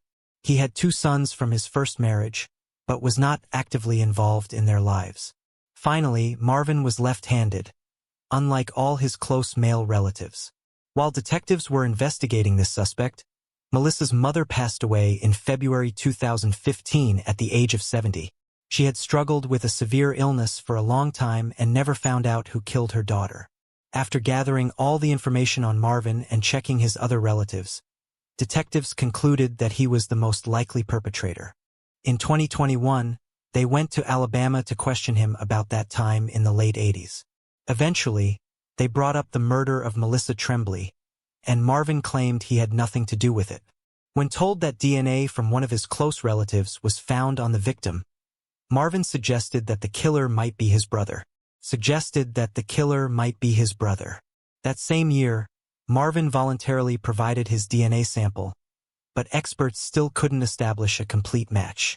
The partial profile from under Melissa's nails only indicated that Marvin was either closely related to the killer or was the killer himself. However, investigators who had already examined all his close male relatives knew that none of them could have committed the crime, leaving Marvin as the prime suspect. They also understood that without a full DNA match, it would be extremely challenging for the prosecution to secure a conviction. As a result, they spent another year trying to find any additional clues. Detectives also checked Mike, the man whom the 13-year-old boy claimed to have seen with a girl resembling Melissa on the bar steps. After obtaining his DNA sample, experts determined that it didn't match the skin particles found under the victim's nails, ruling him out as a suspect. They visited Marvin several times, asking him various questions, and in April 2022, they finally decided to arrest him. Despite his continued claims of innocence, Marvin allegedly made a suspicious remark during his arrest. He told one of the officers, "At least I got to enjoy 20 years of my pension." Marvin, who was 74 years old at the time, was sent to jail awaiting trial. The judge had to place him under constant protection because other inmates quickly learned about his charges and the fact that he had worked as a prison guard. Without DNA from someone in Marvin's family was found under the victim's nails, but none of his close relatives had the opportunity to commit the crime. As for distant relatives, a match with their DNA would be less evident, and experts could easily see the difference. They also pointed out that in 1988, Marvin frequently visited a church on the same street as the bar, owned a similar van, and matched the description given by a witness who saw a girl near his vehicle. The trial began in December 2022. Marvin's lawyer immediately focused on the lack of a complete DNA profile of the perpetrator, claiming that without it, his client's guilt couldn't be confirmed. The defense then called two experts. One was a forensic specialist who testified that, based on crime scene photos, she couldn't confirm that the killer was indeed left-handed. The case took a dramatic turn when the jury deliberated for nearly a week but ultimately failed to reach a unanimous verdict. Some jurors believed that without a complete DNA profile, they could not definitively convict Marvin, which led the judge to declare a mistrial on December 27. The prosecution, however, wasted no time and announced plans for a retrial, scheduled for September 30, 2024. As the trial approaches, Marvin remains in jail. At 76 years old and suffering from various health problems, there is concern that he may not live to see the end of the new trial. If the court fails to convict him again, there is a real possibility that Marvin could be released, leaving Melissa's murder unresolved and the truth about what happened to her still hidden. The case continues to hang in the balance, and the question of whether justice will ever be fully served remains uncertain. Mikail Bush. A young family moved into a quiet, peaceful apartment complex, thinking they had found the perfect place to start their new life. However, just days later their world would be turned upside down. What unfolded next shocked the entire country. Though the case was resolved quickly, its aftermath left a lasting impact, prompting crucial changes in the law. Mikail Bush was born on February 13, 1997, in the Canadian province of Alberta. She grew up surrounded by love, with her parents and a younger sister, whom Mikail was incredibly close to. Her sister saw Mikail as a role model, and their bond was unbreakable. Mikail was known for her cheerful, energetic, and kind nature, qualities that naturally drew people to her and helped her make many friends throughout her life. One of Mikail's greatest passions was ice skating. From a young age, she and her parents would frequent local rinks, where Mikail's love for the sport blossomed. As she grew older, skating became a central part of her life. During high school, Mikail met Cody, a boy who would soon become an important figure in her life. They started dating, and their relationship seemed to promise a bright future together. It didn't take long for Mikail and Cody to realize that they were meant to spend the rest of their lives together. After graduation, they began making plans for their future as a couple. Mikail, driven by her desire to help others, found a job at a charity organization, where she poured her heart into her work. Inspired by her passion for making a difference, she decided to pursue a career in healthcare. In 2017, Mikail enrolled in a local college to earn her nursing degree, which she successfully completed. After graduating, she returned to her beloved job at the charity center, eager to continue her mission of helping those in need. But life had more surprises in store for her. Not long after settling into her career, Mikail discovered she was pregnant. She and Cody were thrilled by the news, and Mikail in the very place where they shared so many fond memories, on the ice rink. In 2020, their happiness was complete when they welcomed their son, Noah, into the world. They began to build their life together as a family, with Cody working in pipeline construction, a job that had him traveling across Canada frequently. Despite the challenges of his constant travels, the couple was determined to create a loving home for Noah, filled with the same warmth and joy that had marked their relationship from the beginning. With Cody's new job, the family moved to a small town called Hinton. It was a more remote area, but for the first time, Cody's job no longer required him to travel constantly, allowing the family to settle down and spend more time together. In early September 2021, Mikail, Cody, and their son Noah moved into a new apartment in a quiet residential complex on the outskirts of town. At 24 years old, Mikail was settling into her new routine, and Noah, just 16, was starting to adjust to life in the peaceful town. They were excited about their new home, which was surrounded by nature and parks, offering a peaceful retreat from the hustle and bustle of everyday life. On September 16th, Cody left for work as usual, and Mikail stayed home to care for Noah. Cody's shift ended around 6 p.m., and he looked forward to returning home to spend the evening with his family. However, when he arrived, neither Mikail nor Noah was home. Cody checked every room in the apartment and looked out into the yard, but there was no sign of Mikail or Noah. At first, he thought Mikail might have taken Noah for a walk to one of the nearby parks. But then he noticed something strange. Their son's stroller was still inside the apartment, indicating that they hadn't gone far. As he continued to search, Cody found something even more unsettling.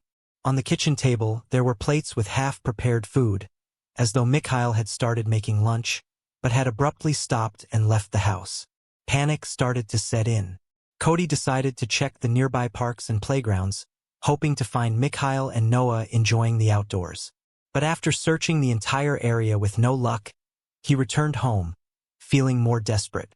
Still hoping for some answers, Cody began calling family and friends, thinking someone might have picked them up. But no one had seen Mikail or Noah that day. He kept trying to reach Mikail, but her phone went unanswered, adding to his growing sense of fear and uncertainty. The whole situation felt increasingly bizarre, and Cody knew he needed to take action. He made the difficult decision to call the police. By the time he placed the call, one of his friends had arrived at the apartment complex to help. Together, they searched the area once more, hoping to find some sign of Mikail and Noah, but there was still no trace of them. It seemed as though Mikail had vanished into thin air. The police arrived shortly after and immediately joined the search. They methodically checked the apartment complex, the wooded area behind it, and the nearby streets. Officers began going door to door, questioning residents in hopes of uncovering any clues that might shed light on Mikail and Noah's disappearance. After hours of searching, their persistence paid off. A neighbor finally came forward with a crucial piece of information. The neighbor had seen a woman who resembled Mikail running away from the complex earlier that day. The woman wasn't screaming or calling for help, and notably, her son wasn't with her. The strange sighting only deepened the mystery of Mikail and Noah's sudden disappearance. The police decided to follow up on this lead and asked the complex manager for access to the CCTV footage. They reviewed hours of recordings but couldn't find any sign of Mikail. But then something completely unexpected caught their attention. Around noon, the same neighbor who claimed to have seen Mikail was captured on camera carrying 2 large garbage bags out of the building. The police went straight to the dumpster to examine the contents of those bags. When they opened one, they were met with a horrifying sight. Inside was Noah's body, along with some of Mikail's belongings, including her phone. This discovery immediately changed the course of the investigation. Detectives knew they had to proceed carefully, as Mikail's whereabouts were still unknown. They suspected the neighbor was directly involved in the crime and decided to search his apartment. But there was a problem. The man lived right next door to Mikail's apartment, where Cody and other family members were waiting. The 2 apartments shared a wall, and the police were concerned that what they might find inside the neighbor's apartment could trigger an uncontrollable situation. To avoid this scenario, the officers came up with a plan. They asked Cody and his family members to temporarily leave their apartment, explaining that investigators needed to. What they didn't tell Cody was that his son's body had just been discovered only a few dozen yards away. As soon as Cody left, the police went straight to the neighbor's apartment. They requested permission to search the unit, and the man voluntarily agreed. When investigators reached the bathroom, they found Mikail. Her body was lying in the tub, completely unclothed. After this heartbreaking discovery, the neighbor, 53-year-old Robert Major, was immediately arrested, and detectives now had to piece together what had happened inside that apartment. While waiting for medical examiners to determine the exact causes of death, the police began looking into Robert's background, and what they found was truly shocking. Robert had an extensive criminal record spanning several decades. He had been charged more than 24 times, most for sexual offenses. But despite his repeated arrests, Robert had only served short prison sentences. During his time in custody, he was evaluated by multiple psychiatrists, and he openly admitted to them that he really enjoyed committing these acts and took pleasure in his crimes. With multiple expert evaluations on record, authorities knew for sure Robert was likely to reoffend. But instead of keeping him behind bars after his numerous crimes, he was released in 2016. The only measure the police took was to issue a public warning, informing the community about Robert and the threat he posed. Robert was also required to register in a special offender database. He was banned from living near women, children, schools, or playgrounds, prohibited from leaving his city, which was located about 190 miles from Hinton, and ordered to meet with a police representative on a regular basis. But these restrictions quickly became irrelevant. Canadian law basically removed individuals from the registry and lifted their restrictions if they went a year without committing another crime. registry and lifted their restrictions if they went a year without committing another crime. Because of this, Robert fell off the radar of law enforcement several years before the tragedy. At some point, he moved to Hinton and settled in a residential complex filled with families and children. None of the local police officers were aware of his criminal history. The management of the apartment complex, even if they wanted to, had no way of accessing this information, let alone the residents themselves.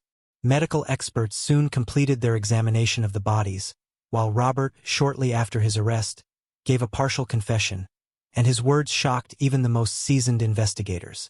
On top of that, they managed to gather additional evidence and witness statements that helped piece together the full picture of what happened on that day. That morning, Mikail and Noah went for a walk in the nearby park. When they returned home, the building manager approached Mikail to discuss an issue. The problem was that Cody, Lines, would often come home with his boots and clothes covered in dirt, leaving muddy tracks all the way to their apartment door. The manager asked Mikail to address the situation, and she promised to clean it up right away.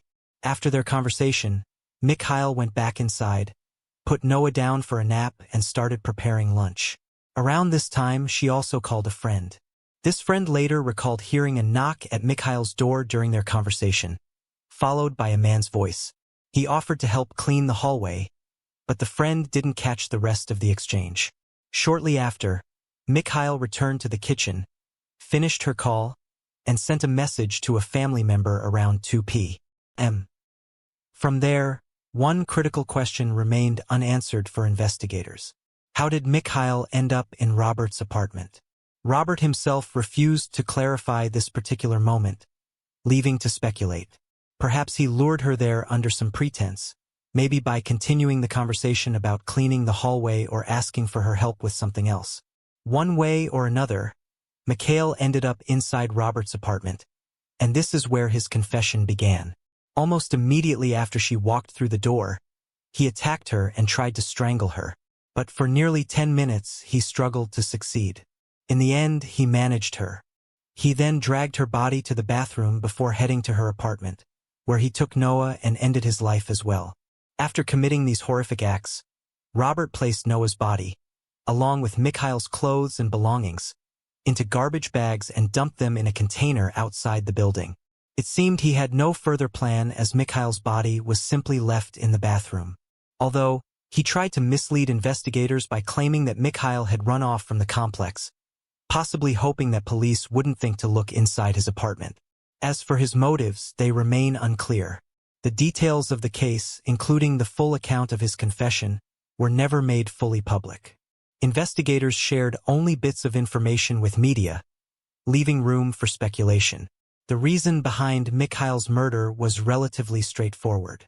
Not only did Robert find satisfaction in causing harm, but he also killed her with the intent of SA. However, Noah's murder was more perplexing. Investigators suggested that Robert may have killed him out of fear that Noah could identify him. Another theory is that Noah woke up and started crying, which may have scared Robert, thinking the noise could draw attention from the neighbors. One way or another, Robert's main motive became crystal clear through his numerous conversations with psychiatrists. He simply took genuine pleasure in harming others, especially those who were physically weaker than him.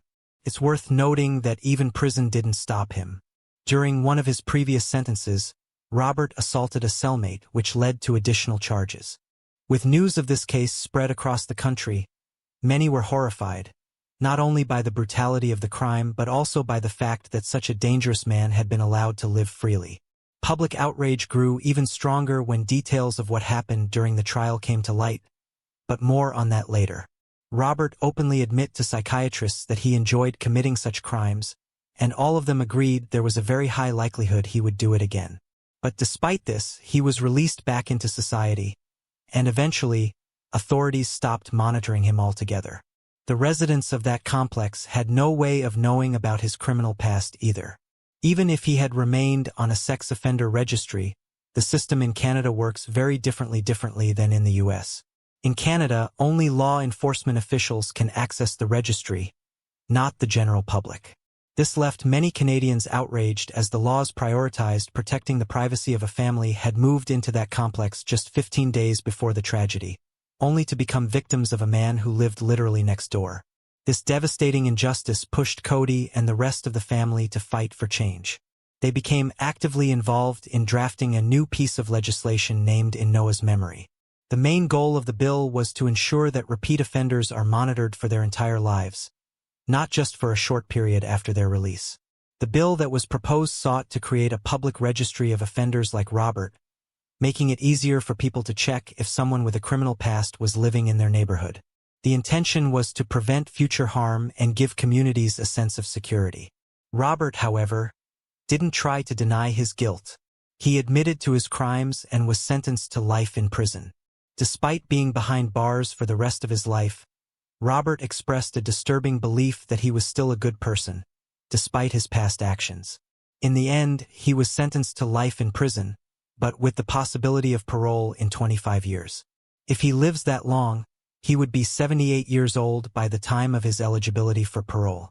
There's no certainty that, even at that age, he wouldn't still present a danger to others. As for the bill that the victim's family is fighting for, progress has been agonizingly slow. Years of advocacy have passed, yet the legislation has not been passed, and it remains uncertain whether it ever will be. Moving on to the next case. Kimberly killer. On the morning of January 12, 1999, a woman's nearly beheaded body was discovered inside a car in Council Bluffs, Iowa. She was identified as Kimberly, and investigators determined that she had died 4 and 6 hours before being found. Authorities collected her clothing and other items from the crime scene, hoping that advancements in forensic science would eventually help identify the person responsible. In 2014, with improved DNA testing techniques, investigators submitted the evidence to the Iowa State Lab for analysis. By 2017, forensic officials informed law enforcement that they had discovered an unknown male DNA profile on an item of a personal nature, one that only Kimberly and her attacker would have had contact with.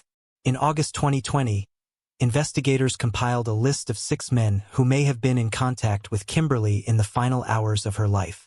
The DNA from these individuals was compared to the unknown male profile found at the scene. The results revealed a match to 52-year-old Matt W. Kennedy, a resident of Fairfield, Montana, who had previously lived in Council Bluffs. Matt was not only Kimberly's stepbrother, but also the last known person to have seen her alive. In October 2020, investigators received further confirmation when the DNA, found on an item that the suspect likely handled during the attack, also matched Matt Kennedy. He was arrested in mid-October 2020, bringing an end to a decades-long search for Kimberly's killer. Moving on to the next case. Reynosa Girls Case. In February 2019, Spain ranked as the second most visited country in the world, welcoming an astonishing 83,700,000 tourists. Visitors flock to experience its rich culture, admire its breathtaking landscapes, and unwind on its scenic beaches. While Spain is generally considered a safe destination, with crime rates lower than in many other European nations, it is not without its darker side. Among its unsettling mysteries are the disappearances of Manuela and Virginia S. Bajo. On an April afternoon, 14-year-old Virginia S. Pedro asked her mother for money, saying she needed it to buy a birthday cake for a party she planned to attend. However, Virginia never showed up at the celebration she had mentioned. Instead, she secretly met up with her close friend, 13-year-old Manuela Bujifa. The two girls boarded a train to Reynosa, a town about 18 miles from where they lived, intending to visit a nightclub. Knowing their parents would disapprove, they deliberately kept their plans hidden. The girls had invited a third friend to join them, but she, declined and chose to stay home instead. Around 9 p.m., Virginia and Manuela left the nightclub and began their journey back. Investigators later determined that the girls had likely resorted to hitchhiking after realizing there were no trains running at that hour. A witness, who happened to be from their hometown, was the last person to see them. She was unable to offer them a ride since her car was already full. But she later told authorities that she saw the girls getting into a white Seat 127 with a Valladolid license plate near the town's main street. Manuela and Virginia were never seen again. However, there was no evidence suggesting they had intended to run away. They had very little money on them and were only dressed in the clothes they had worn that day. Nothing was missing from their bedrooms at home. As time passed with no sign of the girls, their worried families reported them missing to the civil guard. However, they were met with resistance from the officers. In 1992, the protocols for missing children were not as strict or immediate as they are today. The families of Manuela and Virginia were told they need to wait 48 hours before a search could be launched. This would later cause the civil guards to receive criticism and backlash, as it's understood that the first 24 hours after an individual goes missing are the most vital. Virginia's sister recalled being told by an agent they have gone to a party. They will come back whenever they want. During the early 1990s, a Spanish journalist named Paco Lobarton presented the public service program Who Knows Where, which is similar to the BBC's Crime Watch program in the UK. Viewers could phone into the show with tips and information about unsolved cases, with Who Knows Where focusing specifically on missing person cases. The show aired an episode about Manuela and Virginia, and it received dozens of calls as a result. Alleged sightings placed the girls all over Spain, while other callers appeared to be unwell. Cruel hoaxers who said they would bring harm to the girls and that their parents would never see them alive again. Family members traveled as far as Asturias to see if they could track down their missing loved ones, but instead were met with young girls who bore a resemblance to the pair. No trace of the real Manuela and Virginia was ever found.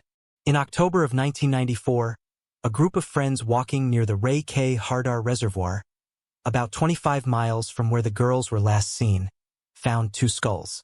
Two members of the group were writers for a newspaper that published their findings without analysis or forewarning the families, claiming the skulls could possibly belong to the two missing girls. The lead after all that turned out to be a dead end. The skulls did not belong to Manuela and Virginia. They were too old, believed to date back to the 1930s. 3 years later, in 1997, a witness claimed that the girls were in Madrid with what he described as a punk community. He alleged that Manuela had cut her hair short and dyed it blue with one small white section. Investigators put together composite images of the girls and how they may have looked in 1997. But when they finally located the women the witness had described, it was discovered they were not, in fact, Manuela and Virginia.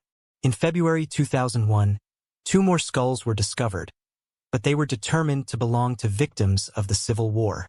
Furthermore, in February 2018, a human jawbone was found in a reservoir in Cantabria, but it did not belong to the missing girls.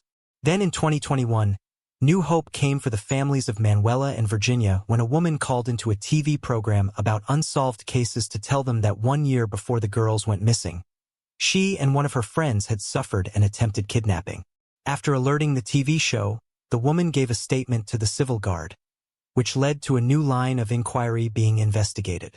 The woman and her friend had struggled with the driver, causing him to veer off the side of the road.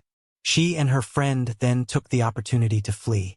The details of the case were chillingly similar to that of Manuela and Virginia. The two women had been hitchhiking and had been picked up by someone in a white Seat 127. More hopeful still, the witness was able to identify the man driving the vehicle, and he became a suspect in the case. He had a criminal record which included being arrested 4 times for attempted sexual assault. Another suspect came to light around this time, but law enforcement never recovered a photograph of him from 1992. The suspect was described as a young man between the ages of 20 and 25 in 1992. Investigators discovered that he had temporarily left the country in August of that same year. When questioned by authorities, he gave conflicting statements. At first, he denied knowing the girls, but later admitted during an interview with the civil guard that a friend had introduced him to them at the nightclub. However, he insisted that he never saw them again after that brief encounter. Over the years, multiple claims have surfaced suggesting that the remains of Manuela and Virginia may be hidden in the Fonteria mine. An anonymous tipster had alerted police to this possibility early in the investigation. Although their bodies were not found at the time, authorities noted that a thick layer of mud obscured visibility to the bottom of the mine. Additionally, the nearby Cerveda cave has never been searched, despite the civil guard stating in 1993 that it would be an ideal location to conceal bodies.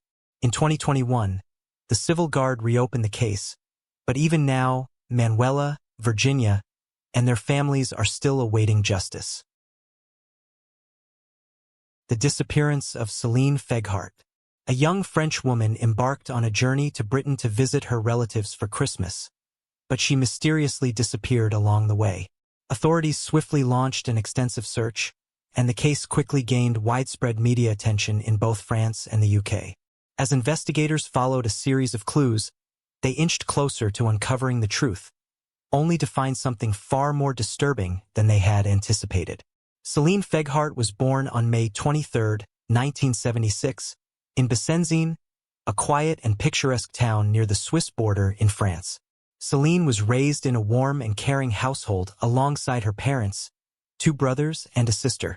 Her father worked as a farmer, and she and her siblings often spent their time outdoors, assisting him in maintaining the farm. At school, Selene was an active student, excelling in sports and forming strong friendships. When she was 14, her parents took her on a trip to Britain, a place she immediately fell in love with. From that moment on, she dreamed of one day making it her home. Motivated by her cousin, who worked as a hotel manager in the UK, Selene chose to pursue an education that would prepare her for a career in the hospitality industry.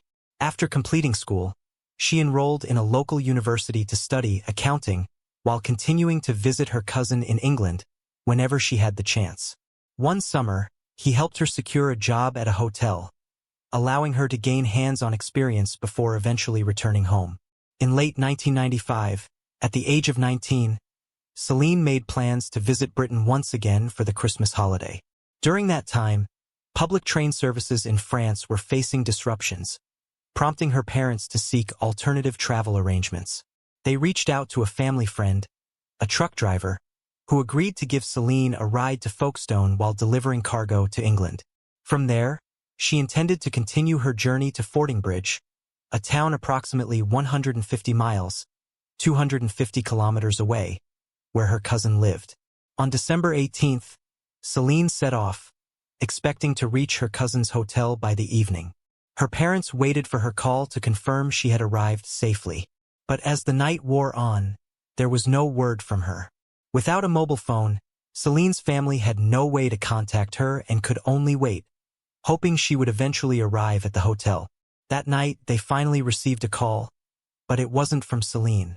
Instead, it was her cousin, who informed them that she still hadn't shown up and asked if her plans had changed.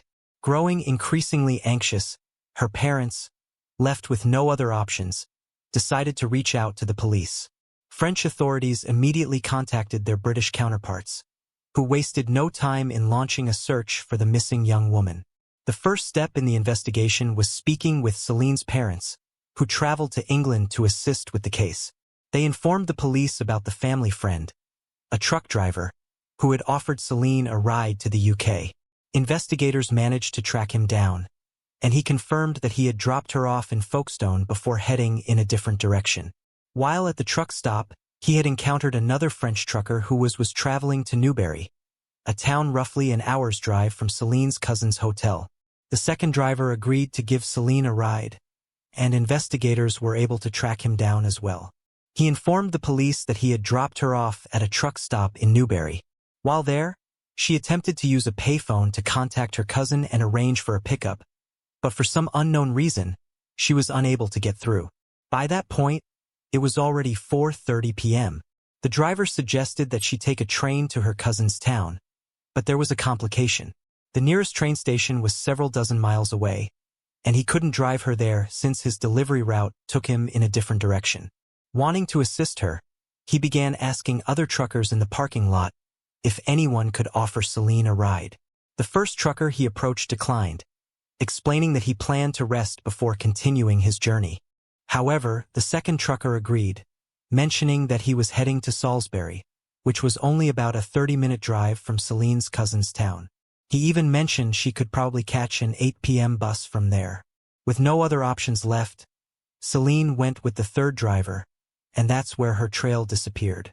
Detectives tried to track this man down, but they didn't have enough solid information to identify him. The second driver, who had handed her over, couldn't recall the license plate number and only remembered that the truck was a white Mercedes. He also provided a description of the man.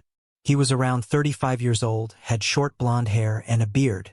The second driver also mentioned that something about this man struck him as suspicious. There was something unsettling about his behavior, but he still let Selene go with him because, at that point, she simply had no other choice. Police began to suspect that the third driver might have been involved in Selene's disappearance. Using the witness's description, they created a composite sketch and shared it with the local media. As for the first two drivers, investigators thoroughly checked their alibis and found solid evidence proving they had been in other locations at the time. Detectives soon uncovered a troubling detail that made them even more suspicious of the third driver.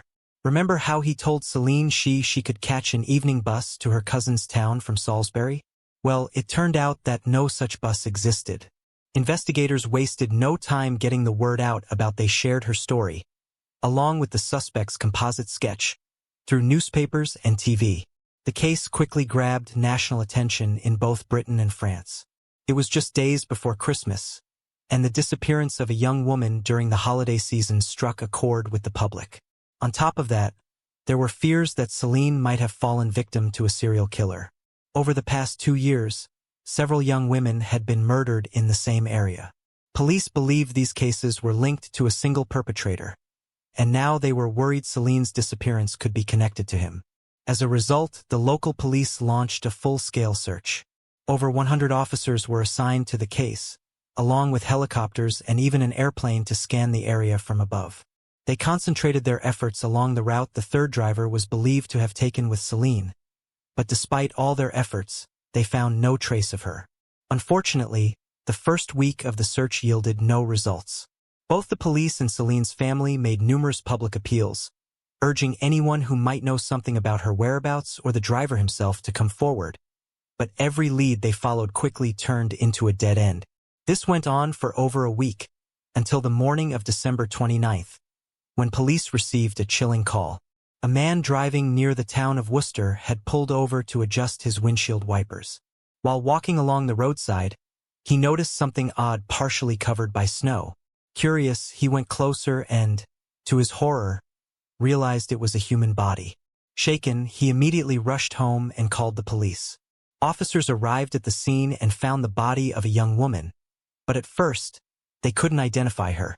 Initially, they thought it might be the remains of a local woman who had disappeared after leaving a nightclub, but the theory was quickly ruled out. It wasn't until the following day, December 30th, that police confirmed the body was Selene's. Her cousin was brought in to identify her, sparing her parents the heartbreaking task of doing it themselves. Police quickly noticed one important detail. The highway where Selene's body was found was almost in the opposite direction of where she had been heading.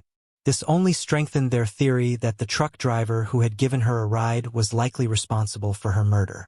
All of Selene's clothing and personal belongings were missing, and officers found no trace of them near the site where her body was discovered. The autopsy revealed multiple bruises and abrasions consistent with heavy blows, as well as evidence of strangulation.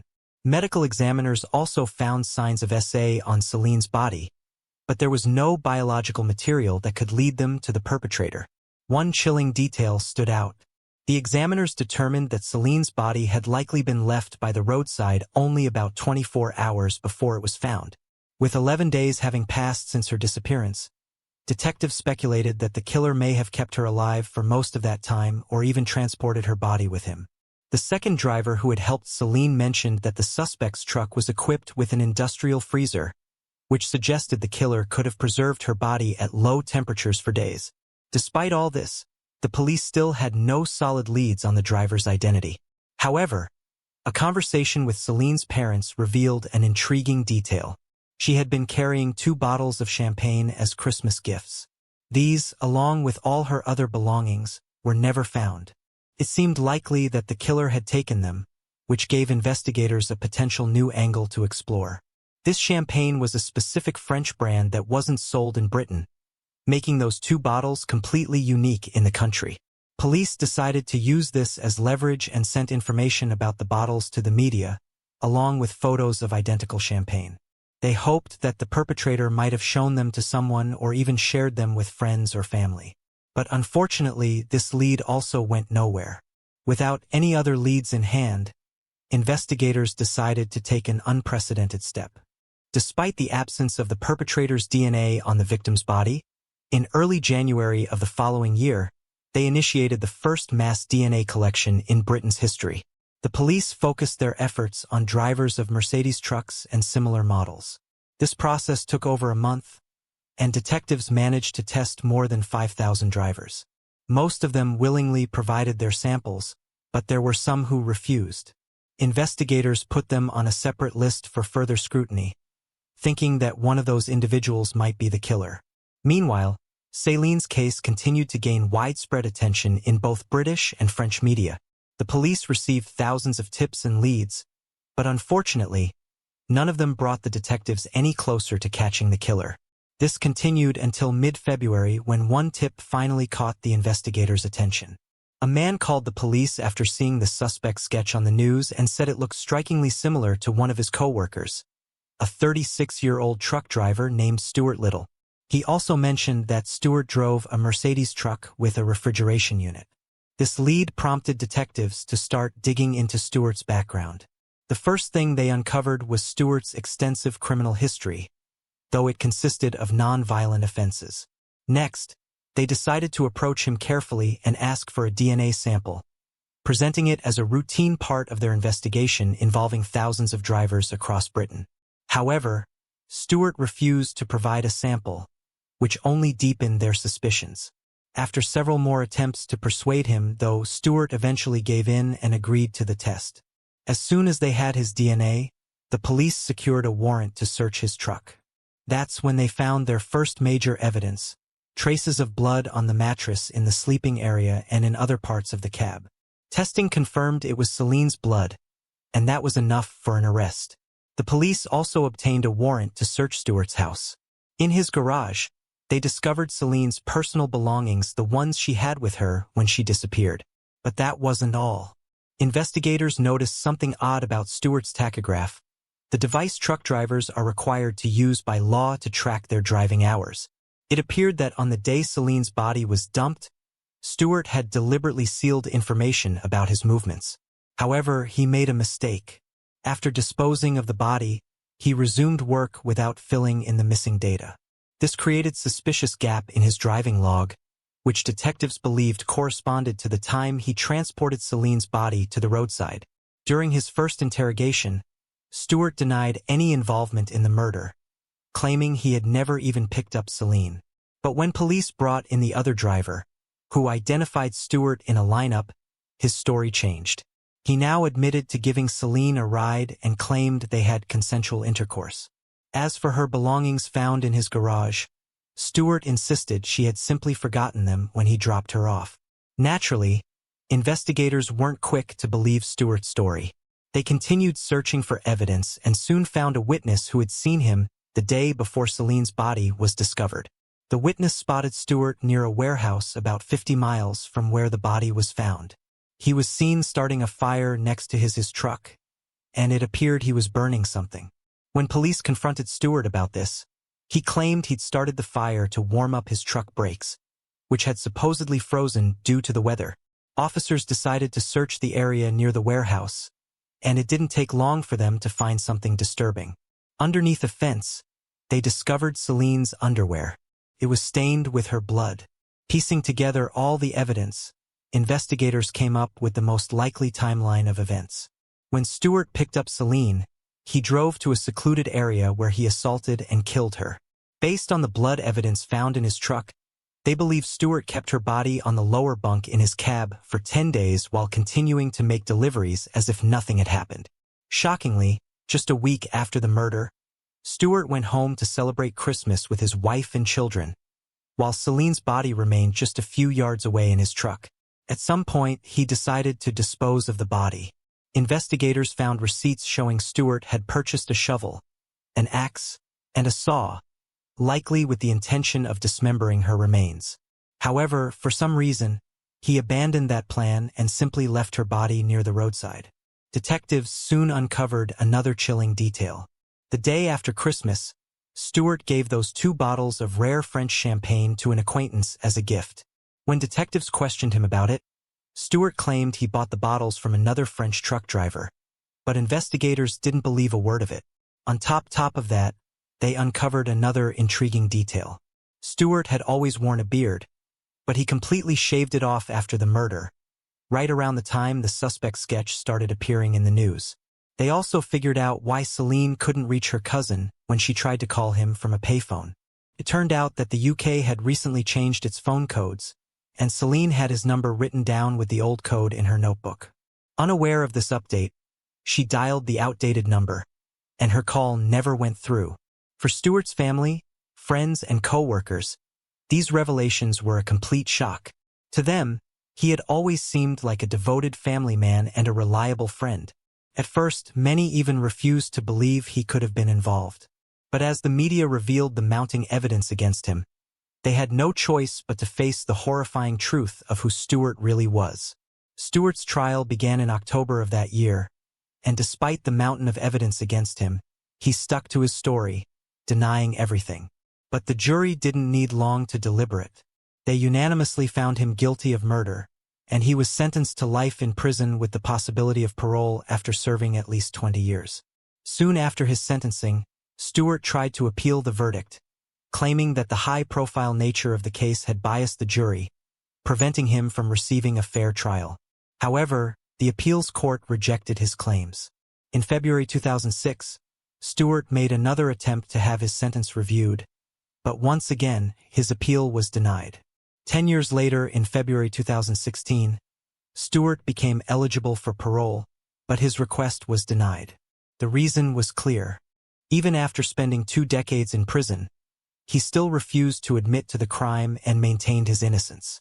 The judge also expressed concerns that Stewart continues to pose a threat to society. At present, he remains incarcerated, with little possibility of release in the near future. It is worth noting that Stewart was ultimately ruled out as a suspect in the other murders previously mentioned.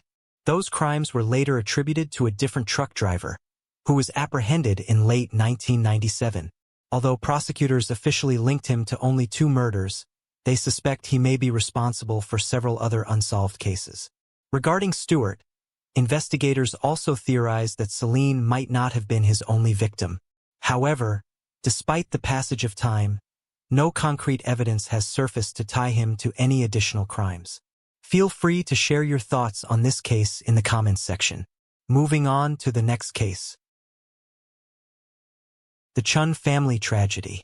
On the afternoon of October 8, 2014, a co-worker of 39-year-old Jean Jifeng grew worried when the father of 2 failed to show up for his scheduled shift at King's Walk, a restaurant where he worked. He hadn't called in sick either, which was unusual. Concerned, the coworker decided to check on Chan at his home on Western Avenue in the Guilderland suburb of Albany, New York. What he discovered inside was a horrific crime scene.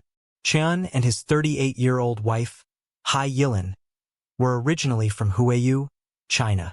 The couple had moved to the United States in the early 2000s, settling in Guilderland near a takeout restaurant owned by relatives. There, they built a life together and had 2 children, 10-year-old Anthony and 7-year-old Eddie. By all accounts, the Chin family was ordinary, with nothing unusual about their lives, making their brutal murders all the more puzzling to investigators. The case gained significant attention, as it was the first quadruple homicide in the Capital District. According to Chen's brother, who spoke to the media, the father of 2 was found on the ground floor of the family's bungalow.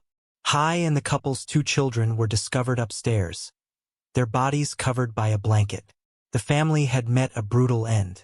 Each of them had been bludgeoned with a hammer, and later reports indicated they had also been stabbed. Investigators determined the murders took place in the early morning hours, likely between 3:30 and 6:30 a.m. Both the Guilderland and New York State Police worked together on the case, searching the areas surrounding the family's home for any possible clues. Authorities faced several challenges in the initial 48 hours of the investigation. A language barrier slowed progress, and fear within the community made gathering information difficult. Further complicating matters, there were no surveillance cameras in the area, and Apple initially refused to release the Chen's iPhone records. Though the company eventually complied, law enforcement stated that the delays significantly hindered their investigation. With little physical evidence recovered from the crime scene, detectives have struggled to make progress. Some DNA samples were collected and may belong to a suspect, but so far, no matches have been found. As a result, authorities have few leads and no major suspects in the case. Before long, allegations surfaced that the family were involved in shady business practices and illegal activities such as human trafficking, gambling, and money laundering. Chen's brother denied rumors that the family had been attacked by someone who'd returned to the house after a gambling party to steal their sizable take from the been living comfortably ever since, causing people to think that he was making money illegally.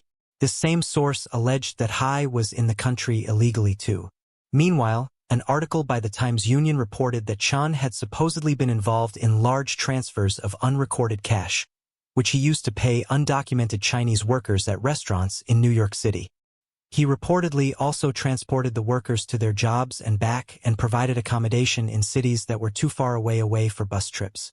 Even more damningly, 18 mattresses were found on the basement floor of the family's home.